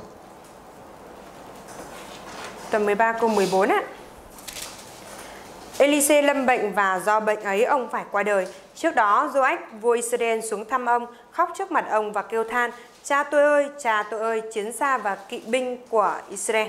자, 이제 엘리사가 요아스 왕에게 말합니다. Joach thì Elise thì nói với vua Joach như thế này. 근데 보면요, 이 요아스 왕이요, 엘리사 말에 즉시 순종해요. 신속히 순종해요. Chúng ta đọc bên dưới thì thấy là Joach đã ngay lập tức vâng phục luôn theo lời Elise nói ạ. 15절부터 17절까지 읽어주세요. Từ câu 15 đến câu 17 ạ. Elise nói với vua: xin vua lấy cung và tên ra đây. Joach lấy cung và tên. Elise lại nói với vua Israel: vua hãy dâng cung lên. Vua liền dâng cung. Rồi Elise đặt tay mình trên tay vua và nói: hãy mở cửa sổ về hướng đông. Joach mở cửa ra. Elise lại nói: hãy bắn. Vua liền bắn. Bấy giờ Elise nói: ấy là mũi tên chiến thắng của Đức Giê-hô-va, tức là mũi tên chiến thắng quân Aram, vì vua sẽ đánh quân Aram tại Aphek cho đến khi tận diệt chúng. 정말 이스라엘 적 아람을 진멸시키고 싶었다면 요아스가 더 열정적으로 바닥을 쳤어야 되잖아요. Nếu như mà Joach thực sự có cái sự nhiệt huyết là muốn tận diệt được dân Aram thì đáng ra là Joach phải đập xuống đất nhiều hơn nữa, đúng không ạ? 근데 요아스 왕은 3번 치고 멈췄습니다. Nhưng mà Joach chỉ đập đến lần thứ 3 rồi dừng lại. 그러니까 19절 읽어주세요. Thế là trong câu 19 người của Đức Chúa Trời nổi giận với vua và nói: nếu vua đã đập 5 hoặc 6 lần thì mới có thể đánh quân Aram cho đến khi tận diệt chúng, nhưng bây giờ vua sẽ chỉ đánh bại quân Aram được 3 lần thôi. 요아스 왕이 땅을 3번 쳐가지고 아람을 3번 이겼습니다.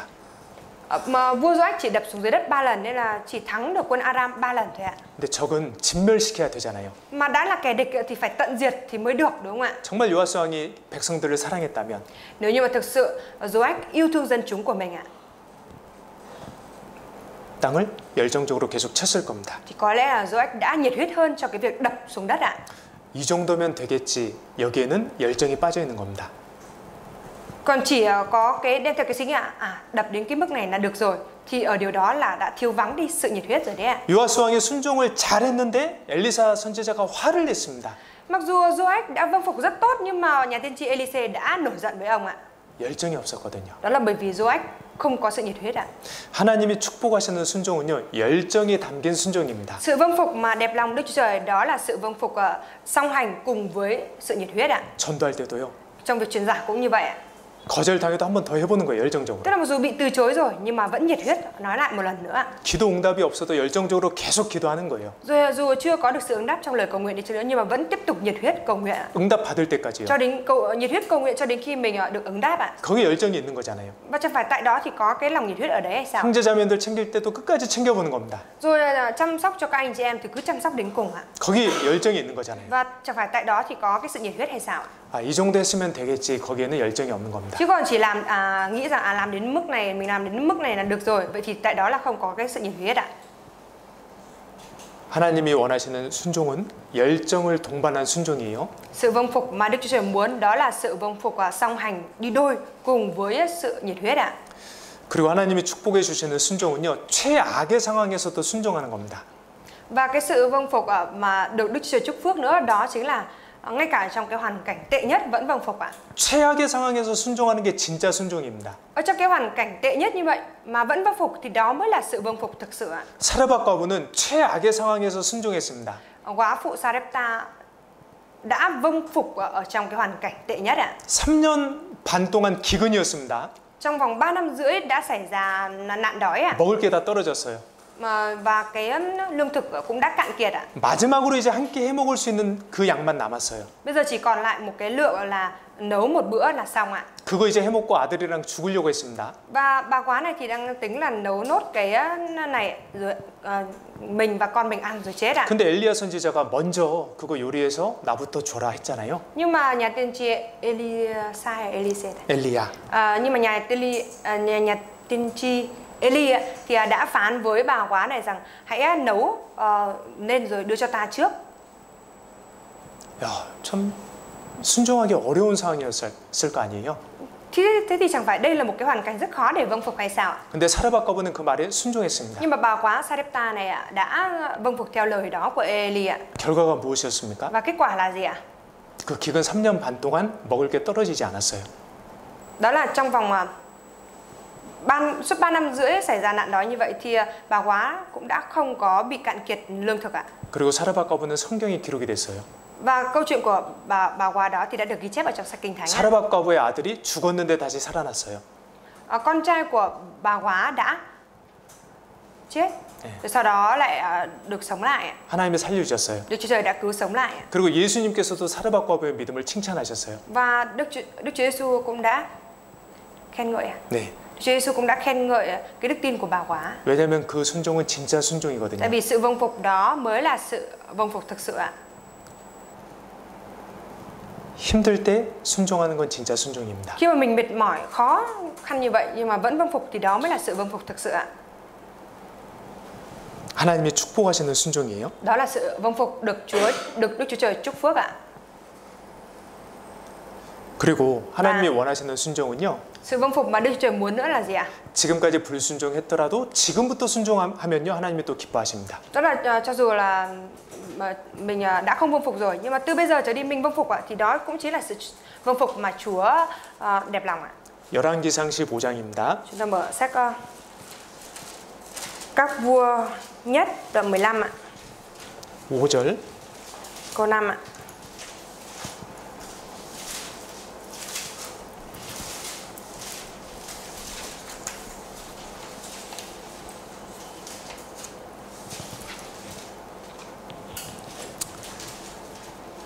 같이 읽겠습니다. Đoạn 15 câu 5 chúng ta cùng đọc nhé. 이는 다윗이 햇사람 우리아의 일 외에는 평생의 여호와 보시기에 정직히 행하고 자기에게 명하신 모든 일을 어기지 아니하였습니다. 예, 다윗이 우리아의 일 이때는 하나님 말씀에 불순종했습니다.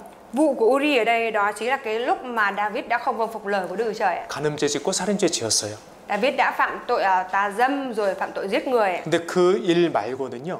Nhưng mà ngoại trừ cái vụ đó ra, 하나님 말씀에 순종했습니다. thì David là một người đã vâng phục lời của Đức Chúa Trời.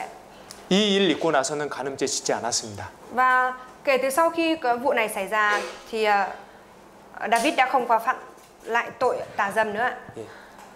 여러분, 지금까지 내가 불순종했더라도 Thưa mọi người, cho dù là đến bây giờ mình đã không vâng phục đi chăng nữa, 지금부터 하나님께 온전히 순종하면 하나님이 thế thì 기뻐하십니다. kể từ bây giờ trở đi mình vâng phục Chúa một cách trọn vẹn như vậy thì Chúa sẽ chúc phúc cho mình ạ. 그리고 우리 예수님께서 순종의 본이 돼 주셨어요. Và Đức Chúa Giêsu đã trở thành tấm gương cho sự vâng phục ạ. 예수님께서 겟세마네 동산에서 기도하셨습니다. Đức Chúa Giêsu đã cầu nguyện ở tại vườn Gethsemane ạ. 이제 그 다음 날 되면 예수님이 십자가에서 돌아가시는 거예요. Và ngày hôm sau thì Đức Chúa Giêsu phải chết ở trên thập tự giá. 그때 예수님께서 간절히 3번 동일한 기도를 Thế nên vào 하셨습니다. buổi tối hôm đó thì Đức Chúa Giêsu đã cầu nguyện một cái nội dung lặp lại những 3 lần ạ. 아버지 할만하시거든 이 잔을 내게서 지나가게 하옵소서. Lạy Cha, nếu có thể được xin cho chén này lìa khỏi con ạ. 그러나 Nhưng ạ, 내 뜻대로 하지 마옵시고 아버지 뜻대로 하옵소서. nhưng không theo ý con mà theo ý Cha. 그러나 순종이죠. Đấy là sự vâng phục, nhưng là tức là không theo ý mình ấy. 하나님 뜻에 순종했을 때 어떤 고통과 아픔이 있을 줄 예수님은 아셨어요. Đức Chúa Giêsu cũng biết được rằng khi mà vâng phục lời của Đức Chúa Trời thì Chúa sẽ phải chịu cái sự đau đớn và thống khổ như thế nào rồi ạ. 그러나 순종하셨어요. Mặc dù như vậy, Đức Chúa Giêsu vẫn đã vâng phục ạ. 하나님 뜻이에요. Vâng phục gì ạ? Vâng phục ý muốn của Đức Chúa Trời ạ. 근데 우리는요. Nhưng mà chúng ta 하나님 뜻을 알면서도 그러나 불순종할 때도 있어요. có những lúc mặc dù chúng ta biết ý muốn của Đức Chúa Trời là gì rồi, nhưng mà chúng ta vẫn không vâng phục ạ. 네. 아버지 뜻대로 되길 원하나이다. Đức Chúa Trời ơi, con muốn xin ý Cha được nên ạ. 예, 모든 그리스도인의 마음이에요. 주의 뜻대로 되기를 원하나이다. Đấy là tấm lòng của tất cả các cơ đốc nhân ạ. Đều cầu xin là xin ý Cha được nên ạ. 근데 우리 그럴 때 있지 않습니까? Nhưng mà chẳng phải đôi lúc chúng ta như thế này hay sao? 그러나 Nhưng 아버지 원대로 하지 마옵시고 내 원대로 할 수 있게 해주십시오. không theo ý Cha mà hãy theo ý con ạ. 내 원대로 하겠습니다. Con sẽ làm theo ý con. 하나님 뜻을 알면서도 우리는 그러나 불순종할 수도 있습니다. Tức là trong khi mình biết được ý muốn của Đức Chúa Trời là gì rồi, nhưng mà chúng ta vẫn có thể không vâng phục đấy ạ. 근데 예수님은 그러나 순종하셨어요. Nhưng mà Đức Chúa Giêsu thì sao?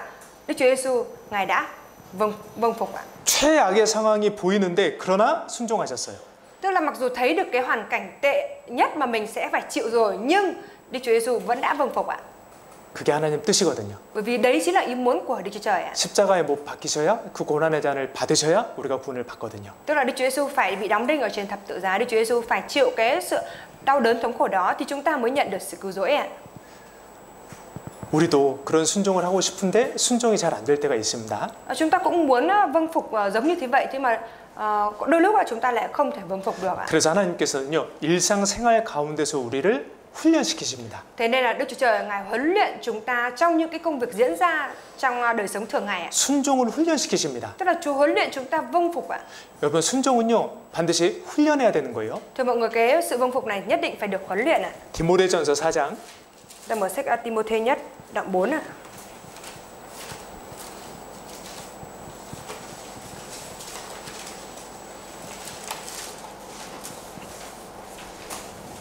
(7절입니다) Timôthê nhất đoạn 4 câu 7 ạ. 디모데전서 4장 7절 Timôthê nhất đoạn 4 câu 7. 같이 읽겠습니다. Chúng ta cùng đọc nhé. 망령되고 허탄한 신화를 버리고 오직 경건에 이르기를 nhưng hãy 연습하라. tự luyện tập lòng tin kính ạ. 오직 경건에 이르기를 연습하라. Nhưng hãy tự luyện tập lòng tin kính ạ. 순종도 연습해야 됩니다. Tức là cái sự vâng phục cũng cần phải luyện tập ạ. 수영을 잘 하려면요, 수영을 연습해야 잘할 수 있어요. Ý là để có thể bơi giỏi được á thì cần phải tập luyện thật tốt thì mới có thể bơi giỏi được ạ. 그러니까 수영을 한 번도 안 해봤는데 갑자기 잘할 수는 없잖아요. Chưa bao giờ tập bơi mà tự nhiên bơi giỏi thì không có chuyện đó đúng không ạ? 근데 하나님은 정말 우리가 잘 되길 원하시거든요. Nhưng mà Đức Chúa Trời thì muốn chúng ta trở nên tốt hơn ạ. 하나님은 우리에게 축복해 주시길 Và 원하시거든요. Đức Chúa Trời Ngài cũng muốn chúc phước cho chúng ta. 순종을 해야 축복을 받으니까 순종할 수 있도록 우리를 훈련시키시는 거예요. Nhưng mà để nhận được sự chúc phước thì chúng ta phải vâng phục ạ. Thế nên là Chúa mới huấn luyện chúng ta vâng phục ạ. 어떻게 해요? Như thế nào ạ? 일상의 삶 속에서요. Chúa huấn luyện chúng ta ở trong cái đời sống, ở trong cái đời sống thường nhật của chúng ta. 질서를 주셨습니다. Chúa ban cho chúng ta cái trật tự ạ. 남편과 아내, Chồng và vợ ạ. 부모와 자식, Bố mẹ và con cái ạ. 사장과 직원. Giám đốc và nhân viên ạ. 그 질서 속에서 순종하기를 훈련시키시는 거예요. Và trong cái trật tự đó thì Chúa sẽ huấn luyện chúng ta sự vâng phục ạ. 골로새서 3장 Chúng ta mở sách Cô-lô-se đoạn 3.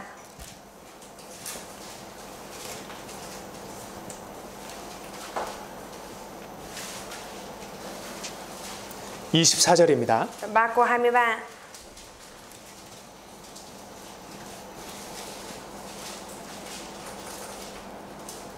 골로새서 3장 24절 Sách Cô-lô-se đoạn 3 câu 23. 이는 유업의 상을 주께 받을 줄 알미니 너희는 주 그리스도를 섬기느니라. Khi làm bất cứ việc gì hãy hết lòng mà làm như làm cho Chúa chứ không phải làm cho người ta. 네, 그리스도께 종노릇 하느니라.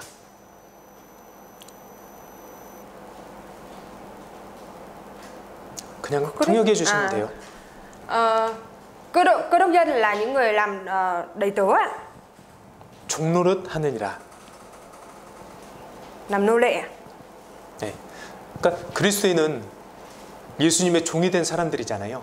Chẳng phải những cơ đốc nhân là đầy tớ của Đấng Christ hay sao ạ? 근데 주님은 지금 안 보이십니다. Mà bây giờ chỉ Chúa chúng ta không nhìn thấy được ạ. 하나님은 안 보이십니다. Chúng ta không nhìn thấy Đức Chúa Trời ạ. 근데 그 하나님께 순종하는 것을요. Thế là cái việc mà vâng phục Đức Chúa Trời có nghĩa là gì ạ? 훈련을 시키시는데 Đức Chúa Trời sẽ huấn luyện chúng ta vâng phục ạ. 가정에서, 학교에서, 교회에서, 직장에서 훈련시키시는 거예요. Chúa sẽ huấn luyện chúng ta ở trong gia đình, ở trong công ty, ở nơi làm việc ạ. 그래서 18절에 아내들아 남편에게 복종하라. Thế là ở trong câu 23 này mới nói là 18절이요. trong câu 18 mới nói là hỡi những người làm vợ hãy thuận phục chồng mình ạ. 20절에 자녀들아 모든 일에 부모에게 순종하라. Rồi câu 20 hỡi những người làm con hãy vâng phục cha mẹ mình ạ. 22절에 Rồi câu 22 종들아 모든 일에 육신의 상전들에게 순종하되. hỡi những nô lệ hãy vâng phục chủ về phần xác trong mọi sự ạ. 우리가 교회에 있는 시간 다 합쳐도요. 일주일에 하루가 안 될 겁니다. Thế nên nếu như chúng ta tính tổng gộp lại tất cả những cái thời gian mà chúng ta ở hội thánh ấy, thì chắc là cũng không được một ngày đâu ạ. Trong vòng một tuần nhé. 대부분의 시간은 우리가 일터에서 가정에서 보내요. Bởi vì đa phần cái thời gian của chúng ta là chúng ta đều trải qua ở công ty hay ở trong gia đình thôi ạ. 일터에도 가정에도 질서가 있습니다. Mà ở công ty, ở nơi làm việc cũng như là ở trong gia đình thì đều có trật tự ạ. 그리고 그 질서에 순종할 수 있게 우리를 훈련시키시는 거예요. Và Đức Chúa Trời Ngài huấn luyện chúng ta để chúng ta có thể vâng phục theo cái trật tự đó ạ. 이스라엘 사람들이 광야 생활 끝나고 이제 가나안 땅에 들어왔을 때 Lúc mà dân Israel đã kết thúc cái đời sống ở trong hoang mạc và chuẩn bị bước vào đất Canaan ạ. 첫 번째 성이 여리고성이었습니다. Thì cái thành đầu tiên ạ là cái thành Jericho ạ. 하나님께서 여리고성을 무너뜨리기 위해서는 그 성을 돌라고 말씀하셨어요. Và Đức Chúa Trời đã phán với dân Israel rằng để có thể chinh phục được thành Jericho đó thì phải đi xung quanh thành Jericho ạ. 이스라엘 사람들은 그 말씀에 순종해서 여리고성을 돌았어요. Và dân Israel thì đã vâng phục theo đúng như lời đó của Đức Chúa Trời, đã đi vòng quanh thành Jericho ạ. 그리고 여리고성은 실제로 말씀대로 무너졌어요. Và trên thực tế theo đúng như lời Chúa đã phán thì thành Jericho đã sụp xuống ạ. 어떻게 이스라엘 사람들은 하나님 말씀에 그렇게 쉽게 순종할 수 있었을까요? Làm thế nào mà dân chúng Israel đã có thể dễ dàng vâng phục được lời của Đức Chúa Trời như vậy ạ? 광야에서 연습이 됐던 거예요. Đó là bởi vì họ đã được huấn luyện rèn luyện ở trong hoang mạc rồi ạ. 구름 기둥이 이동하면 Mỗi khi mà trụ mây di chuyển đi 텐트 접고 따라가는 거예요. thì họ lại phải thu lều lại và đem vác đi ạ. 구름 기둥이 멈추면요. Và khi mà trụ mây dừng lại thì sao ạ? 또 거기에 텐트 치는 거예요. Thì họ lại đóng dựng lều trại ở đó ạ. 아침에는 말씀대로 나가서 만나 걷어와야 돼요. Buổi sáng thì họ phải làm theo như lời Chúa đã phán là phải đi ra ngoài nhặt mana về ạ. 그래야 먹고 살 수 있어요. Phải như vậy thì họ mới có thể ăn và sống được ạ. 그러니까 매일의 삶 속에서 하나님 말씀대로 해야 축복을 받을 수 있다는 걸 경험하는 거예요. Thế là họ đã có được cái kinh nghiệm trải nghiệm là và mỗi ngày như vậy phải mỗi ngày trong cái đời sống thường nhật của mình như thế thì phải vâng lời của Đức Chúa Trời thì mới sống sót ạ. 우리가요 일상의 삶 속에서 순종을 연습해 보는 거예요. 실행해 보는 거예요. Thế là chúng ta cũng vậy ạ, tức là trong cái đời sống thường nhật của chúng ta cũng rèn luyện cái sự vâng phục ạ, thực hành cái việc vâng phục ạ. 그럴 때 순종하는 사람에게 주시는 축복을 받을 수 있습니다. Và như thế thì chúng ta sẽ nhận được cái sự chúc phước mà Chúa ban cho người vâng phục ạ. 자, 마지막으로 Cuối cùng ạ, 하나님이 가장 기뻐하시는 순종을 보겠습니다. chúng ta sẽ xem cái sự vâng phục mà Đức Chúa Trời đẹp lòng nhất ạ. 마가복음 16장이에요. Sách Mác đoạn 16 ạ. 16장 15절. Mác đoạn 16 câu 15 ạ.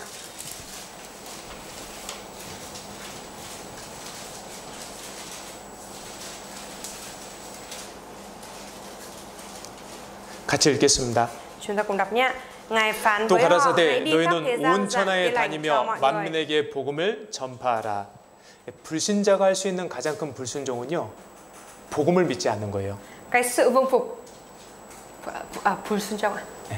Cái sự không vâng phục lớn nhất của những người không tin là gì ạ? Đó là không 복음에 순종하지 않는 거예요. vâng phục tin lành ạ. 구원 안 받는 거예요. Thế nên là không nhận được sự cứu rỗi ạ. 그리고 그리스도인이 할 수 있는 가장 큰 불순종은 복음을 전하지 않는 겁니다. Rồi cái sự vâng phục lớn nhất mà cơ đốc nhân có thể phạm là gì ạ? Đó là không truyền ra tin lành ạ. 반대로요. Nhưng mà ngược lại ạ, 우리 그리스도인들이 할 수 있는 가장 큰 순종이 복음을 전하는 겁니다. cái sự vâng phục lớn nhất mà cơ đốc nhân chúng ta có thể làm là đó chính là truyền giao tin lành ạ. 왜 우리가 가정 생활을 할까요? Tại sao chúng ta lại phải cần thực hiện cái đời sống trong gia đình ạ? 왜 우리가 직장 생활을 할까요? Rồi tại sao chúng ta lại phải cần thực hiện cái đời sống ở công sở ạ? 왜 우리가 이렇게 주일에 모여서 말씀을 듣고 교제를 나눌까요? Rồi tại sao chủ nhật chúng ta lại phải nhóm lại như này nghe lời của Chúa và thông công ạ? 궁극적인 목적은요. 우리가 복음을 전하기 위함입니다. Cái mục đích cuối cùng ạ, mục đích cuối cùng chúng ta làm như vậy là để truyền giao tin lành ạ. 한 사람이 구원받을 때 하나님이 가장 기뻐하십니다. Khi mà một người nhận được sự cứu rỗi thì Đức Chúa Trời vui mừng nhất ạ. 하나님의 소원은 모든 사람들이 구원받는 겁니다. Và ước muốn của Đức Chúa Trời đó là mong muốn tất cả mọi người đều nhận được sự cứu rỗi ạ. 그게 하나님의 가장 큰 기쁨입니다. Và đấy là niềm vui lớn nhất của Đức Chúa Trời ạ. 그래서 복음 전하라는 말씀에 순종하는 그 순종이요. 하나님이 가장 기뻐하시는 순종이에요. Thế là cái sự vâng phục mà Đức Chúa Trời vui lòng nhất á, đó chính là cái việc vâng phục lời của Chúa nói rằng hãy đi truyền giao tin lành ạ. 네, 이번 주부터 집회입니다. Tuần này chúng ta có hội thảo kinh thánh á. 우리가 하나 돼서 복음을 전할 때에 Khi mà chúng ta hiệp một lại với nhau và truyền giao tin lành, 구원의 역사를 하나님께서 이루어 주실 거예요. thì công việc của sự cứu rỗi Đức Chúa Trời Ngài sẽ hoàn tất cho ạ. 기도하고 마치겠습니다. Lòng cầu nguyện và kết thúc ạ.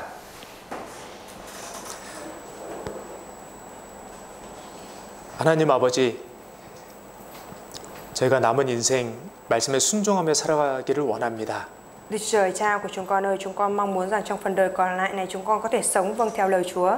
일상 가운데 순종하며 살아갈 수 있도록 더욱 마음을 주관하여 주시옵소서. Nguyện xin Chúa hãy cai quản tấm lòng của chúng con để chúng con có thể sống vâng phục Chúa ngay cả trong đời sống thường nhật.